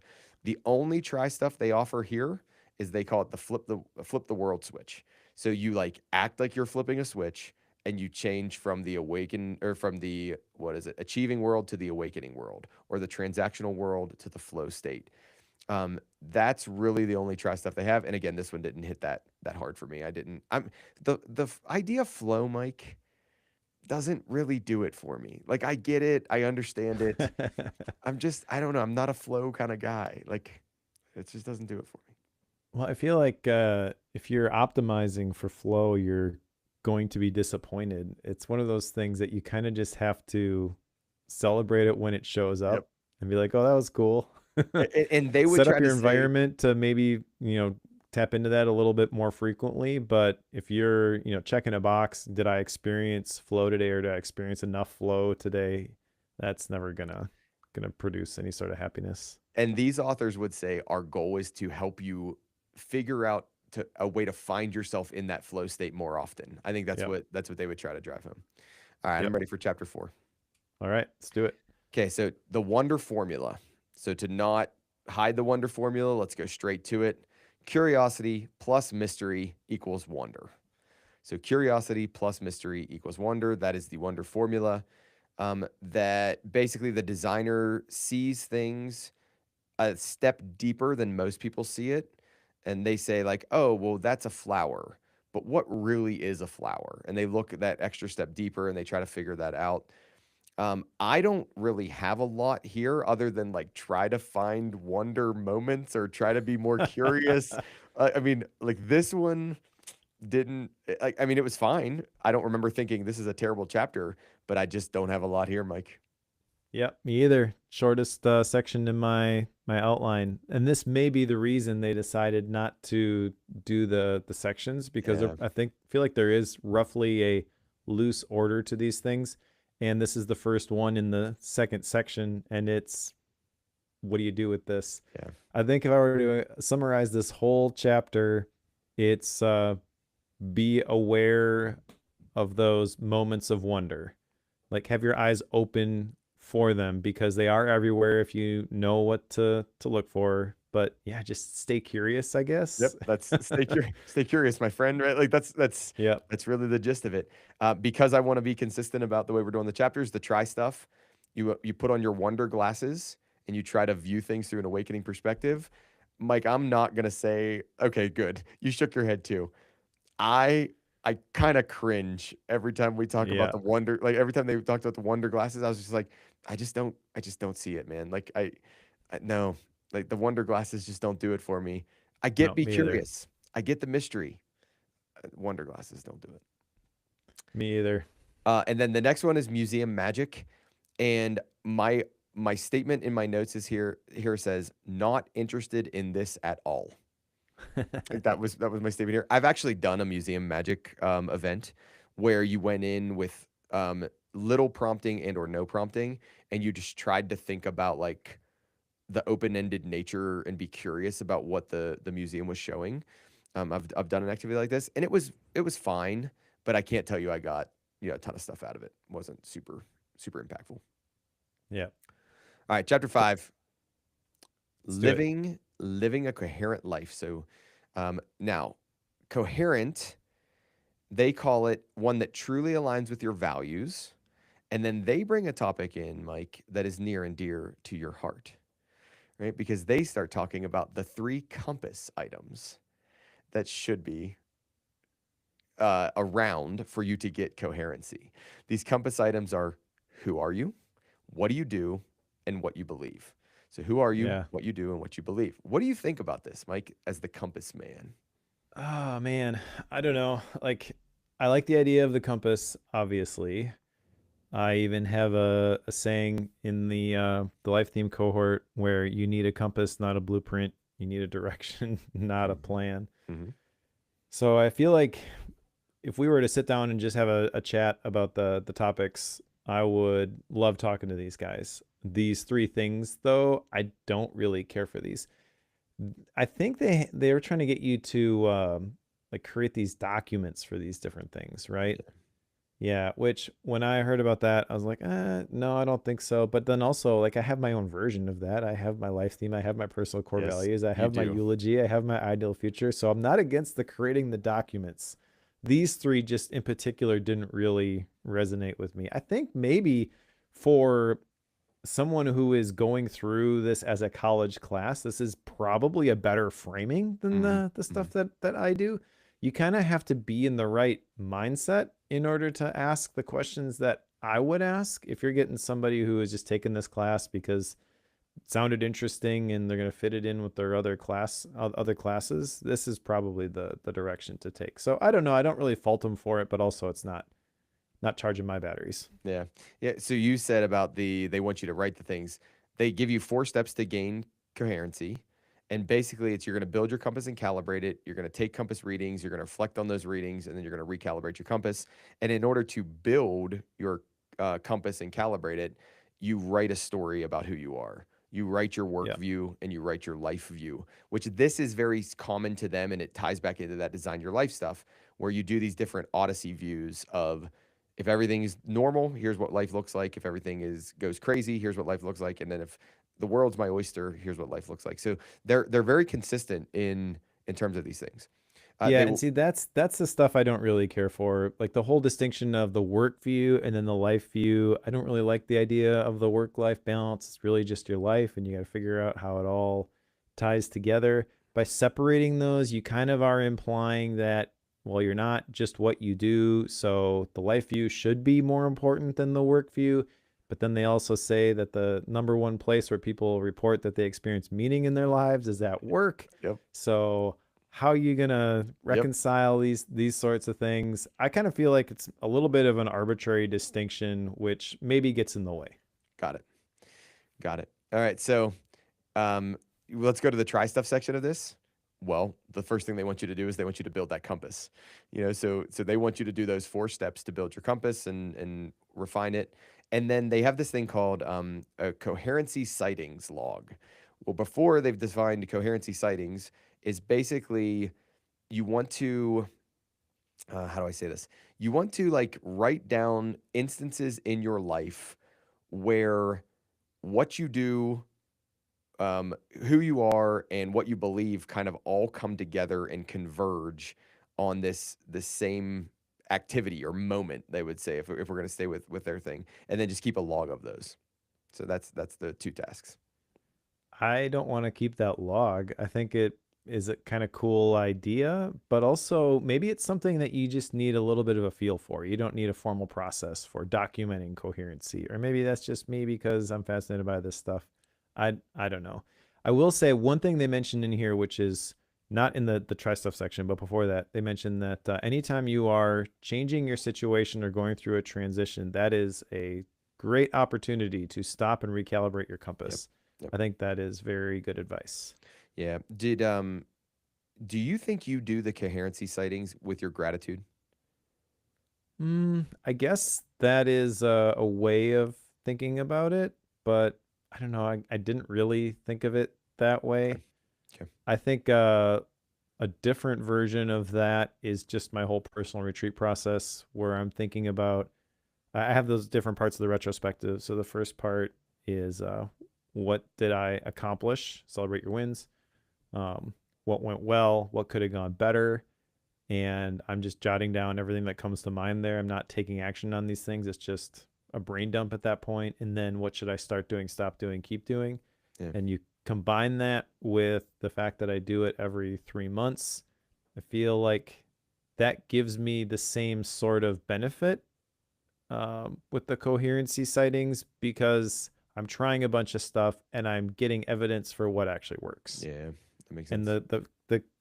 the cadence there, I think, is the important thing where you shift out of actually just doing the things to thinking about the way that you're doing the things and Yeah. what you're engaging with. And maybe I should change things up. All right. If you're ready, I'm ready. Chapter 6. Let's do it. All right. So in chapter 6, we are looking at finding flow. flow, a state of peak performance and aliveness, and they would say that that aliveness directly correlates to meaning or purpose. They would tie back into what they've talked about before in the mindset section and say it's where self actualization meets this particularity and this moment driven nature of things, or it's where a particular skill is being used in an effective way. They say to get more peak flow opportunities, we need to leverage radical acceptance and availability, which again ties back into the mindsets that they've talked about before. So we need to accept the challenge and retain our full attention. We need to boost the deployment of our attention whenever with being more available to it. And they say this is a peak flow state. Now, they make a big distinction here between peak flow, which is what we often think about when we talk about flow. Hold on. I know Mike's shaking his head if you're not watching the video, but like they talk about peak flow, which is basically this I got lost in the activity, completely like kind of consumed with what I was doing. And then they say simple flow is more common, right? And simple flow is Mike, I don't even know if I can like describe what simple flow is. What's simple flow? Just like I lost 15 minutes to like the Excel spreadsheet I was working on, or how would you describe that one? I don't think this is a thing. Um, Okay. but I guess based on the diagram that they have in the book, it's the thing where your skill exceeds the challenge.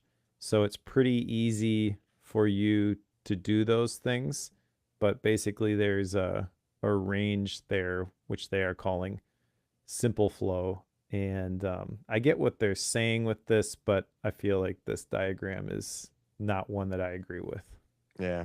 I actually kind of forgot about the diagram until you just brought that back up because I was like, I didn't remember there was a diagram. So there is a very interesting diagram if you read this that shows you a flow channel, and then it shows you a peak flow area, a simple flow area, bored and anxious and challenge and skill. And I forgot they related it to challenge and skill. So I'm actually glad you reminded me of that.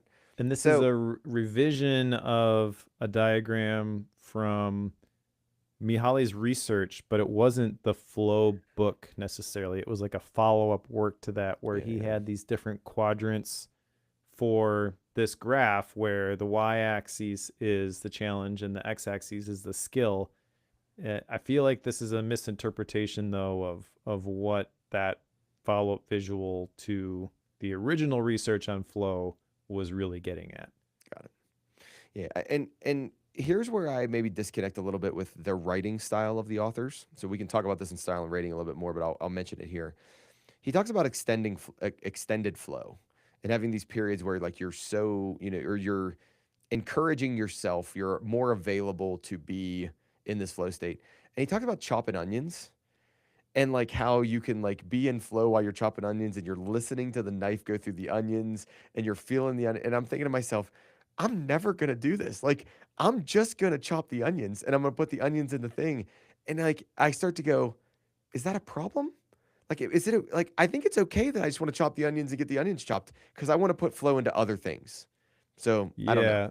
Yeah. So this kind of gets at kind of my big barrier, I think, with most of the mindfulness meditation stuff that I've Yeah. ever tried before is there's this, and they even mentioned this I don't know, there's this thing from Buddhism, I think, where it's like before enlightenment, chop wood, carry water. After enlightenment, chop wood, carry water. And the point is focus on the task at hand.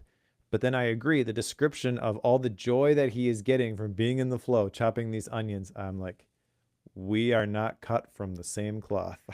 I I kind of agree. Like I kind of agree. Like these just don't resonate with me. We get to the try stuff section, and I'm even more in like that idea of like I just don't think these activities resonate with me. So Yep. magic trees. Do you remember the magic trees one, Mike? Did you even read I it? don't remember. Okay. I do remember coming across that section and immediately thinking of Bob Ross and the Happy Little Trees. Okay. So not windy day. You pay attention to the trees so much to where you can see the like leaves shake a tiny little bit, and then it's impossible to not look at the tree and see the leaves shake a tiny little bit. And I'm just like, oh, I don't know. Like we've gone a little too far here. Then there's the Yeah. walking flow meditation, the take a sniffari. Okay. I remember that one. The peak flow. So just so you know, if you didn't read the book yet, a sniffari is when you go around and instead of using your eyes, which we are visually people sensitive, we're using like smell, and we're trying to smell everything in our environment. Sound, touch would be the exact same thing. Flip the world switch, as he talked about in chapter 3. I think this was the hardest, least connected section of the book for me. Chapter 6 Yep. was the least connected section of the book for me, and I struggled with it the most, I think. Agreed, because the topic of flow is not an easy one to understand to begin with, Yeah. and then they took Mihali's research in a little bit of a different direction, and maybe some of the stuff that they're talking about here, this works for some people, but it does not work for me. I will admit that, and the whole idea of like the getting the joy out of cutting the onions. Part of me, when I read that section, I hear him describing it, I feel a little bit bad, like maybe there's something wrong with me that I'm not able to do that. Me too. Me too. Yes. Okay. Yeah, We're kindred spirits here. but I also think, having processed it, that for me at least, the value comes from, as we talked about in the first section with the whole idea of the mindfulness meditation app. For me, the goal there is not to completely lose track of time and uh, master, mindfulness. It's to train my brain. Yeah. It's used to jumping all over the place. So focus on the task at hand. Would it be better for me to just focus on the task at hand while chopping the onions? Yes. And would I like to be in the spot where those little things, I can get so wrapped up in them that I'm just completely engulfed in the moment? I think actually, if I'm honest, I would say yes. I would like to be able to do some of that stuff. But also, I don't think that there is anything wrong with me because I'm not like that when I'm chopping the onions. Yeah. And a lot of the stuff that I read about this, by describing it that way, it makes it feel a little bit unattainable. Yeah. And I don't know, like, the more I think about this, the more I think maybe maybe there's not something wrong with me. maybe maybe there is just a version of this that clicks for me, and that's okay. And I don't know, like the way that they couple these things together in this chapter makes flow feel like something that is so far out there and woo woo and spiritual that you got to click into a different plane in order to get to it. And that's not completely fair, because it's not exactly what they're saying. Agreed. But it's the argument that my brain makes, yes, by the way that they connected these dots. Yeah. So I kind of wish they hadn't done that. Yeah, like I can't agree with you more. Like there's a disconnection here for sure, and it's I can't say that they're wrong, but I also can't say that you and I are wrong or that I'm wrong. The one thing that I think about as I think through chapter 6, I think this book or this chapter changes if I think about it as gratitude instead of flow. And I think that it resonates a little bit more with me for always trying to find gratitude. Like, okay, I'm walking in from my truck and I notice, like, man, I'm just so thankful that I live in Colorado and it's sunshiny here all the time. Like, that's not necessarily, I'm not looking for the flow state there, but I'm looking to acknowledge that that is like, I'm very grateful for that. For that thing. Now, I'm sure there's a problem with the way I'm thinking about it because I haven't thought about it all that hard, but that's just kind of that's kind of where my brain goes. Is gratitude seems to fit better with me than flow does in the argument structure. So there's another dimension to this, which I'm realizing as you're talking about the gratitude piece. I'm actually working on a newsletter right now. The working title is The Amateur Advantage. Okay. And it was inspired by a Rick Rubin quote that I came across while listening to a podcast recently about playing to win versus playing to play. And immediately tied back to like the finite versus infinite games that they were talking about in this book while I was reading it. And the word amateur comes from another word which basically means love. So we've kind of given amateur a different definition as like not professional or not of high quality, when really amateur means you do the thing because you love the thing, Yeah, not you're not getting paid for it. Yeah. You're not getting paid for it. It has nothing to do with the outcome. So I think that is very much in alignment with what he's describing with the chopping the onions. where whatever I'm doing, can I be so invested in it and find joy in the moment? That is a different way of thinking about this that actually does resonate with me. Yeah, yeah, But also, like, how do you work in then that idea of amateur with the skill and the challenge? Like, I don't really know. yeah. I don't really know. I think this is not a 2D graph. This is probably a cube.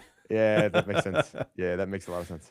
Makes a lot of sense. All right, let's move on. We're rounding the corner here. We're to chapter 7 out of 8. So chapter 7 is designing formative communities. So Mike, for as much as we kind of like talked about that one and not it wasn't negative, but it was more of like a didn't really resonate with us one. Oh my goodness, did this one resonate with me? Like this was the chapter of the book for me. I was like, yes, I love everything you're doing here.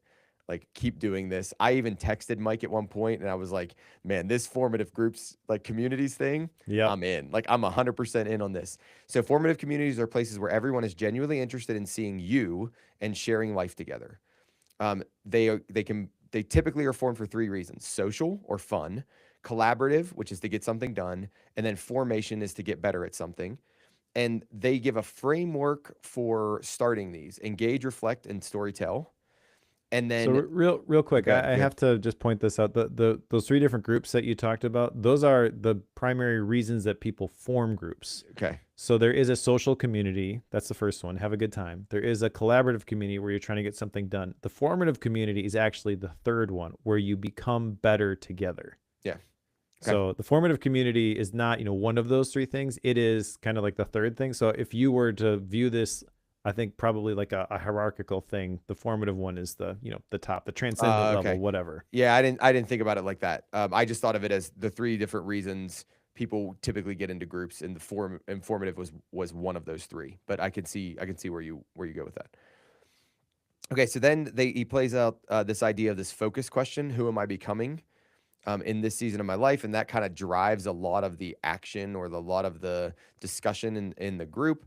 And basically, all I can tell you is I mean, if you don't read any other chapter of the book, make sure you read chapter 7. It seems great. Like I was fired up. I wanted to leave this chapter and go form some group for everybody getting better and you know, community building of each other. And I immediately thought of the library. I immediately thought of the mastermind groups you talk about, Mike. I immediately thought of Yep. like the community groups that I'm involved in. And I was like, this is why they're so sticky. This is why I like them so much, is because they have so much value, and it's where you share, it's where you tell, it's just where you grow together. And I think that's such a cool, great thing. Like just cool and great. Yeah, this is a really strong chapter. The whole idea of the formative communities is really good. And I had the same thought when I was reading this: is how do I make the library more like this? I think on Mhm. one level it kind of is already, which is kind of cool. But then also this is where my one action item comes from. I want to consider how do I make the library even more into a formative community. They've got some critical elements of formative communities that I jotted down. So, one, everyone has made a commitment to growing their way forward, to become more coherently and authentically human, and to help others do the same. Second one, there are regular and consistent interactions. The group spends time together communicating and sharing experiences. There is a shared constructor methodology that guides the process the community uses to sustain itself. And the fourth one, the group process for a sufficient period. I think I wrote this one down wrong. The group process for a sufficient period of time to form trusted relationships. Basically, like, you have to show up long enough in order for the Mhm. relationships to Mhm. develop. I must have dictated that one and it misheard me. No worries. Yeah, no But worries. the chief goal of a formative community, I love this. He says, is to get more out of life without having to cram more into it. And that's the point where I was starting to think about, oh yeah, this is totally the people in the library. And then the other thing that really hits me with this is that a formative community meeting is like a potluck. Everyone needs to bring a dish so that Mhm. everyone gets fed. This changes everything when it comes Yep. to building an online community for me, because I have historically created these courses and thrown, the practical PKM hybrid cohort, the life theme cohort. You get access to all this stuff. Nobody goes through the courses. what people want when they join a community like this is they want transformation. But even that, I don't want it to be transactional. A community doesn't work when something is transactional. Once you get the result, you're done, you leave. Mm-hmm. Mm-hmm. Which honestly, if I'm done providing value to you at that point, that's the way it should be. Yeah. But that's not the way I want it to be. Mm-hmm. Mm-hmm. And I don't really care, I care that I make enough money to support my family, but I don't really care how much I charge for facilitating this nice place on the internet where people can come and get this sort of stuff. And I recognize that I can't deliver what people really need all by myself. I need to have a whole bunch of people who are going to buy into this as well. And I notice this whenever we do like the Ask the Library Anything calls or any of the sessions where we're just talking and sharing as opposed to me teaching something. It's Yeah. like those are the ones that I really enjoy. Yeah. Yeah. And I hope that other people feel the same way. But that's kind of the thing I'm thinking about is like, how do I facilitate more moments like that? Yeah.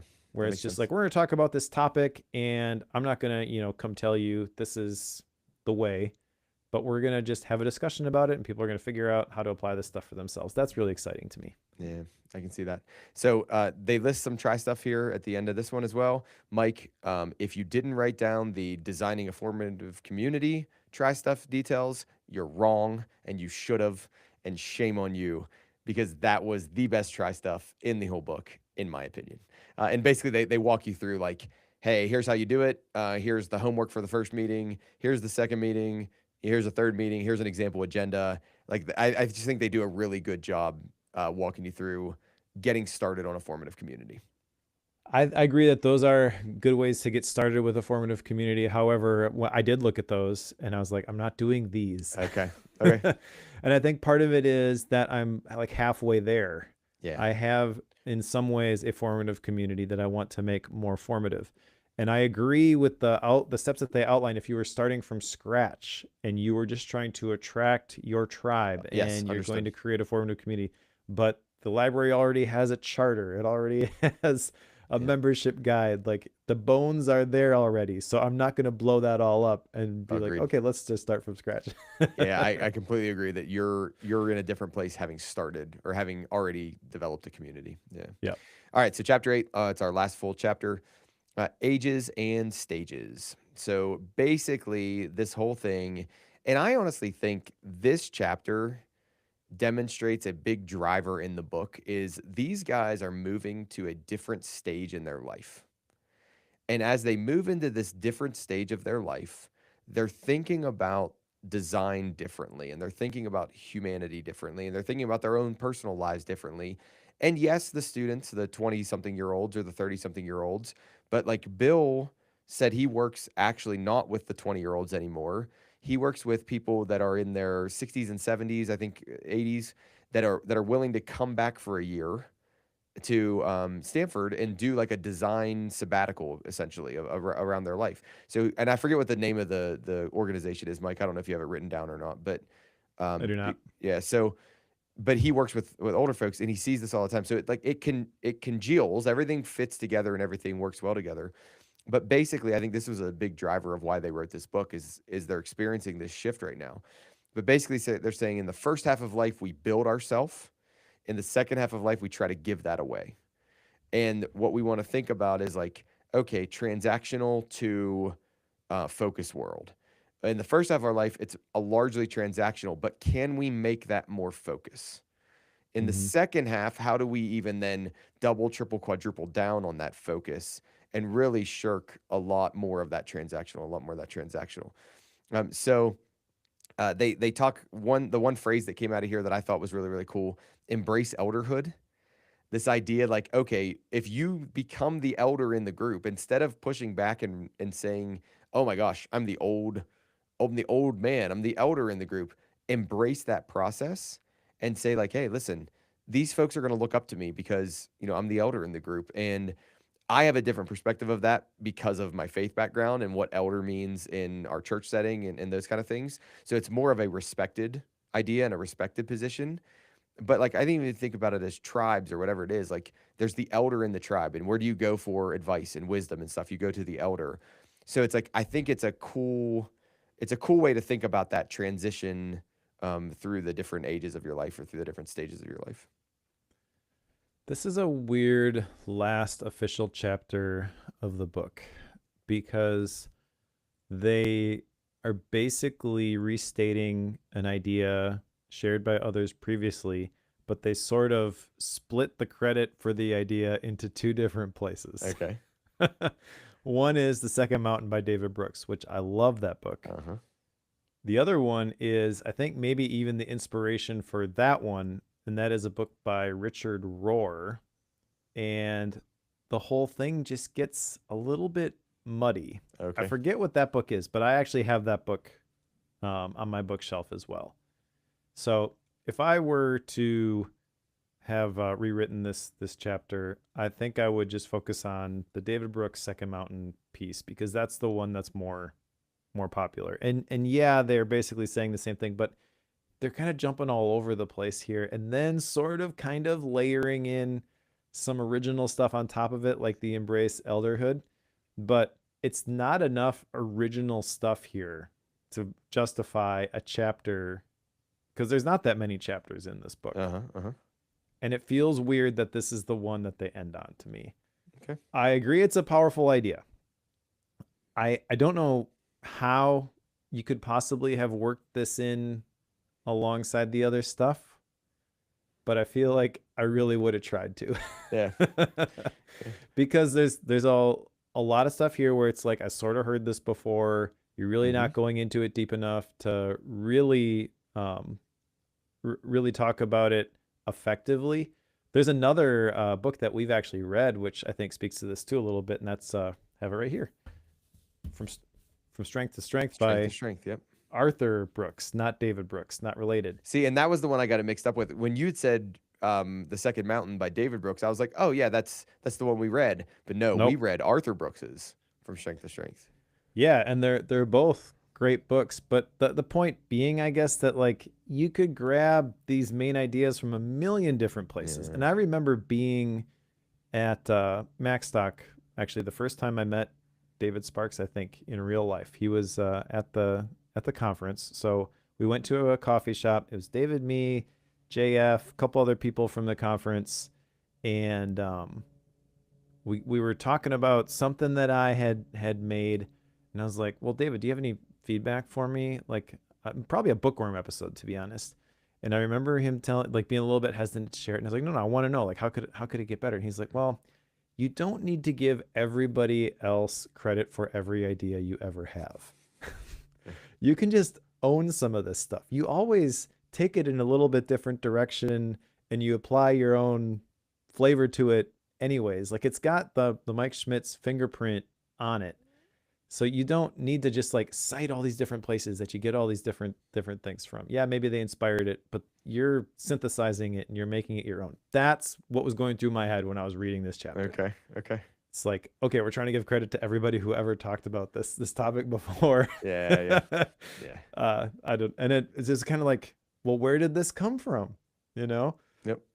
It gets a little bbit too muddy, a little bit too complicated. Like, you're right. There's the two halves of life, and no one would have. I don't know. I guess I shouldn't say that, but what I was gonna say is, if they would have just been like, this is how you should think about your life: the first half and the second half. First half, you're building something. Second half, you're giving it away.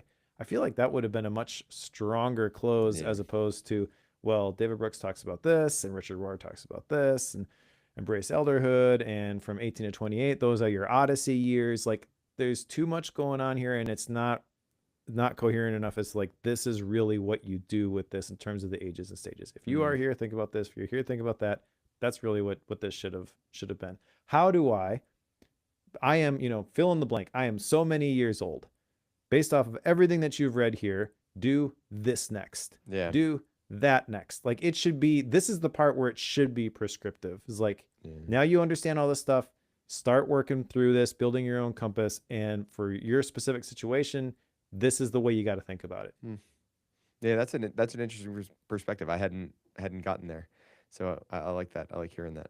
I did like the fact that they talked about parents, right? And they acknowledged us. So yes, thank you for acknowledging us. But then the try stuff, right? Just to wrap that up, basically the try stuff is, hey, we said a bunch of other stuff that you should try, and this stuff applies in the ages and stages as well. And they didn't really hit anything new here. All right, so let's move to the conclusion. Living a meaningful life. Part of what they do is they wrap everything up by revisiting certain topics. You don't need to wait. There is no finish line. Life is a particularity. Use radical acceptance. Then they get into, they really hit hard on design, right? Like design your way. There is no way, design your way. You need to be proactive in this. Use a formative community. Use the raw materials you have, accept what you have, radical acceptance kind of a thing. So honestly, like for me, the conclusion section, I read it and was just like, okay, like good, like done.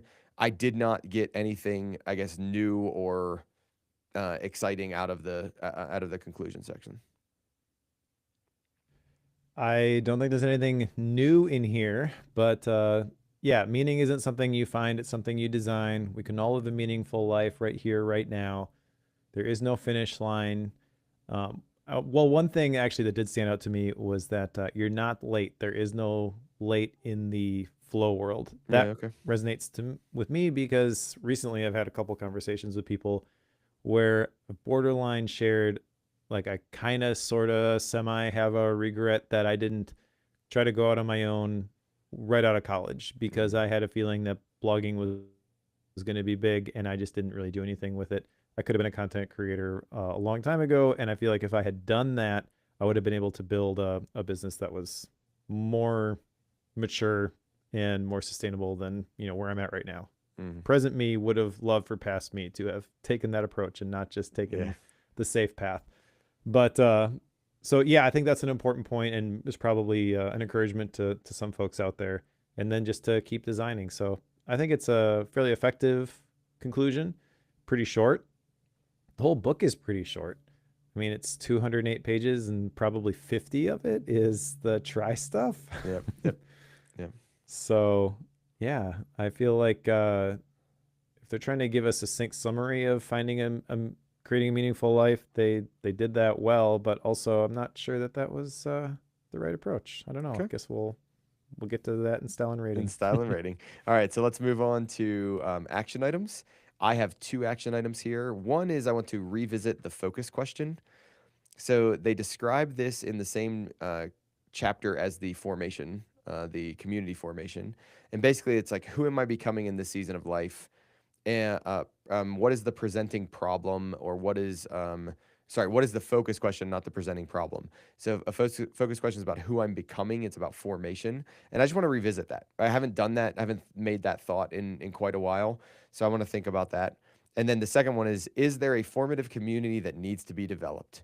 Do I need to be the starter of a formative community? And I guess aside to that one that I'm probably not going to write down, but is there one that I need to join?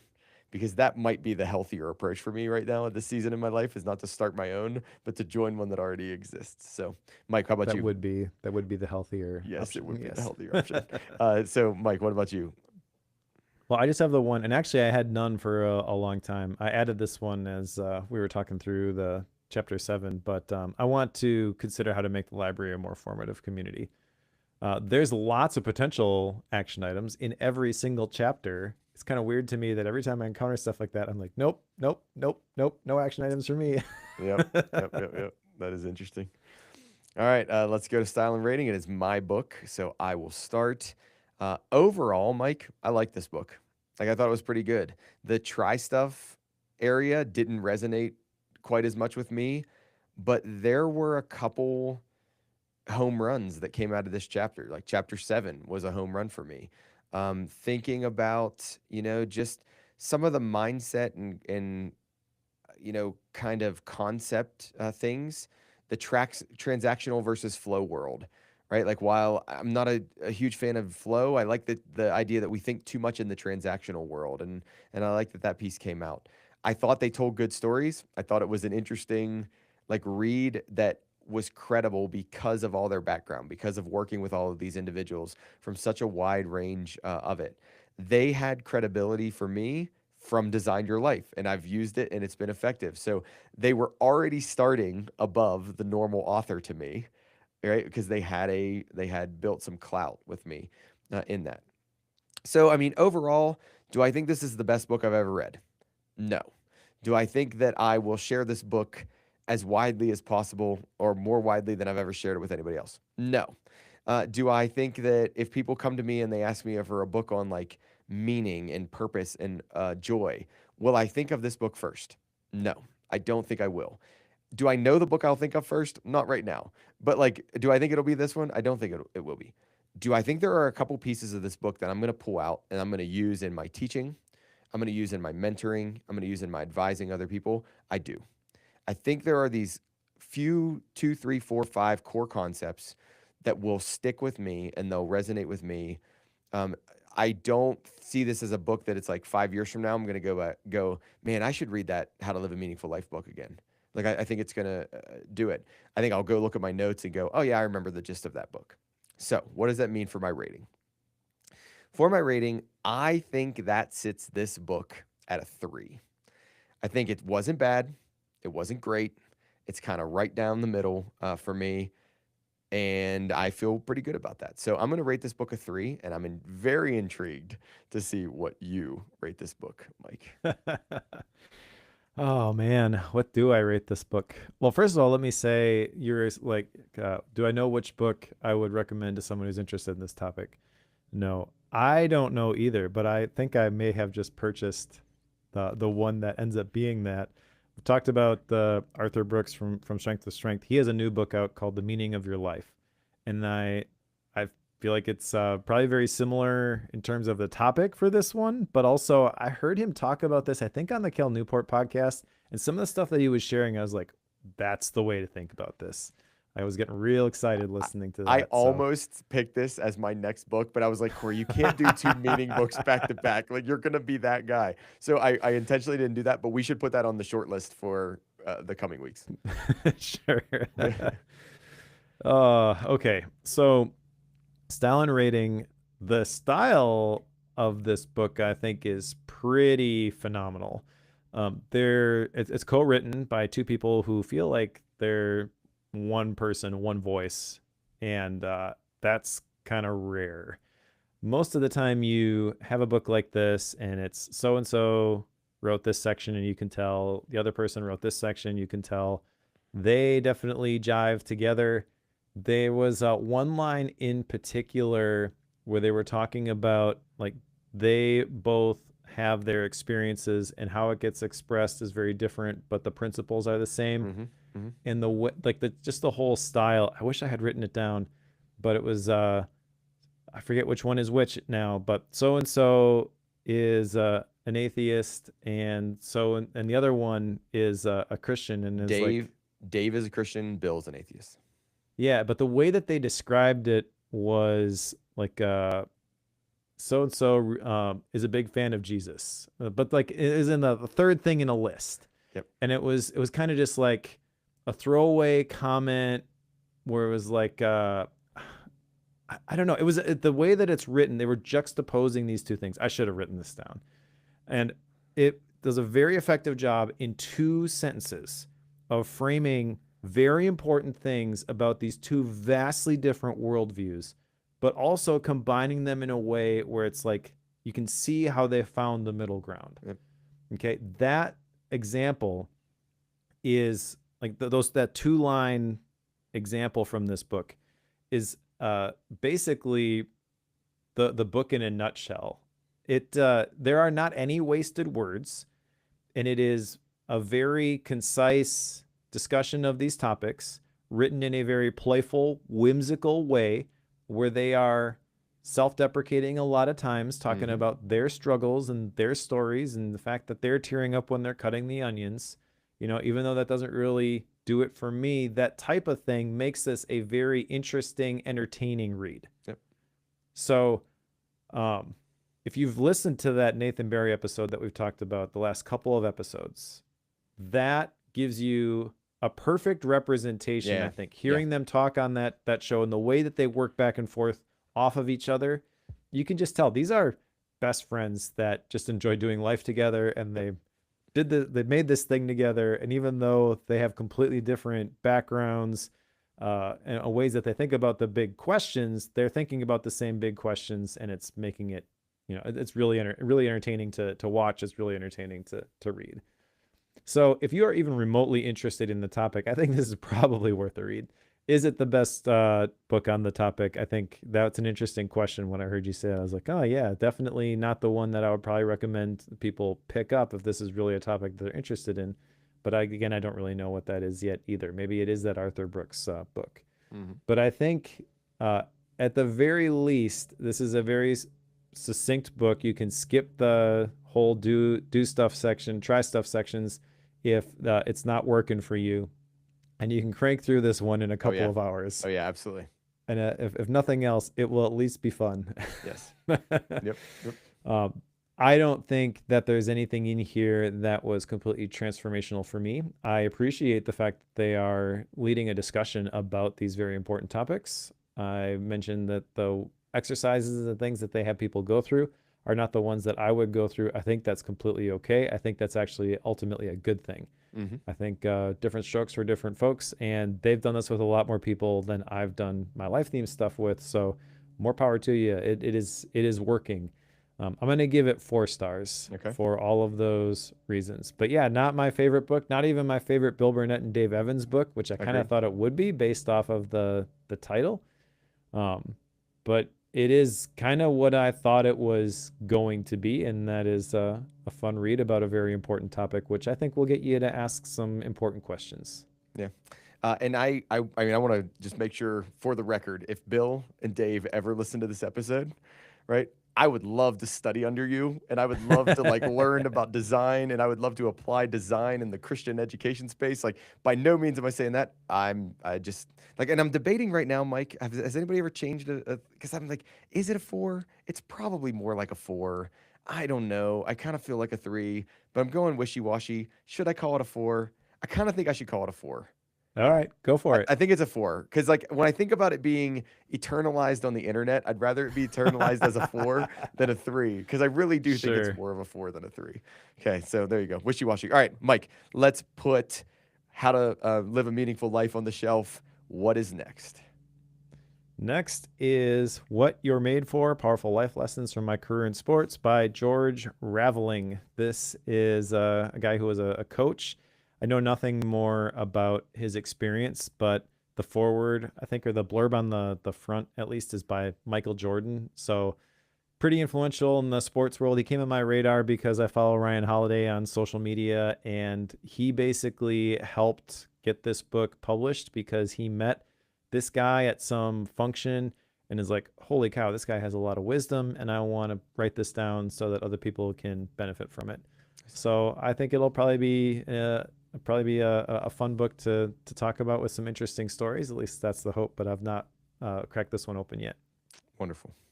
My book is after that. It's going to be Design Love In by Marcus Buckingham, and it's basically about how do you put love into business making and into your business experience. So that's as much as I'm gonna give you right now.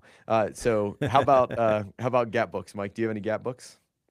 I do not have any official Gap books. No, Nope. hoping that I can get one in, but I don't have anything currently. I don't hope I'm gonna get one in. I'm not gonna get one in. There is no chance of a Gap book between our this and our next recording. Well, we just want to say thank you all to the Pro Show members. So if you're a Pro Show member, today we talked about, or sorry, if you're not a Pro Show member, today we talked about me doing Whole30, and then we got into like tracking things and like how we track different things. So if you're interested in listening to that, become a Pro member, and you can hear that show or that part of the show. We also release a bootleg right after the recording, so it's usually 1 or 2 weeks early. It's whenever I can get that turned around, and it's usually the day after, if not the day of. We have a wallpaper, a bookworm wallpaper. Mike has generously shared his reading masterclass for the members, for the Pro Show members, and then it's $7 a month. You can go to bookworm.fm/pro. And it'll take you to the Patreon page, and you can sign up there. And thanks again for all the Pro Show members. Absolutely. One other benefit of the Pro Show, you get the edited episodes usually a little bit earlier too, because I hit publish on the Pro Show after I'm finished reviewing it, whereas Ah, we schedule the regular episodes to go out on Friday mornings. So Pro Show listeners last time got it a couple days early. yeah. And then if I can make one more request, Mike doesn't know I'm going to do this, but if I can make one more request for folks, if you're enjoying Bookworm, share it. I mean, it helps out. We would love for more people to know about Bookworm and to hopefully get some value out of our discussions for this. So if you're willing to share it on social media and or just tell other people about it, we'd greatly appreciate that too as well. We would. All right. If you're reading along with us, pick up What You're Made For by George Raveling, and we'll talk to you in a couple of weeks.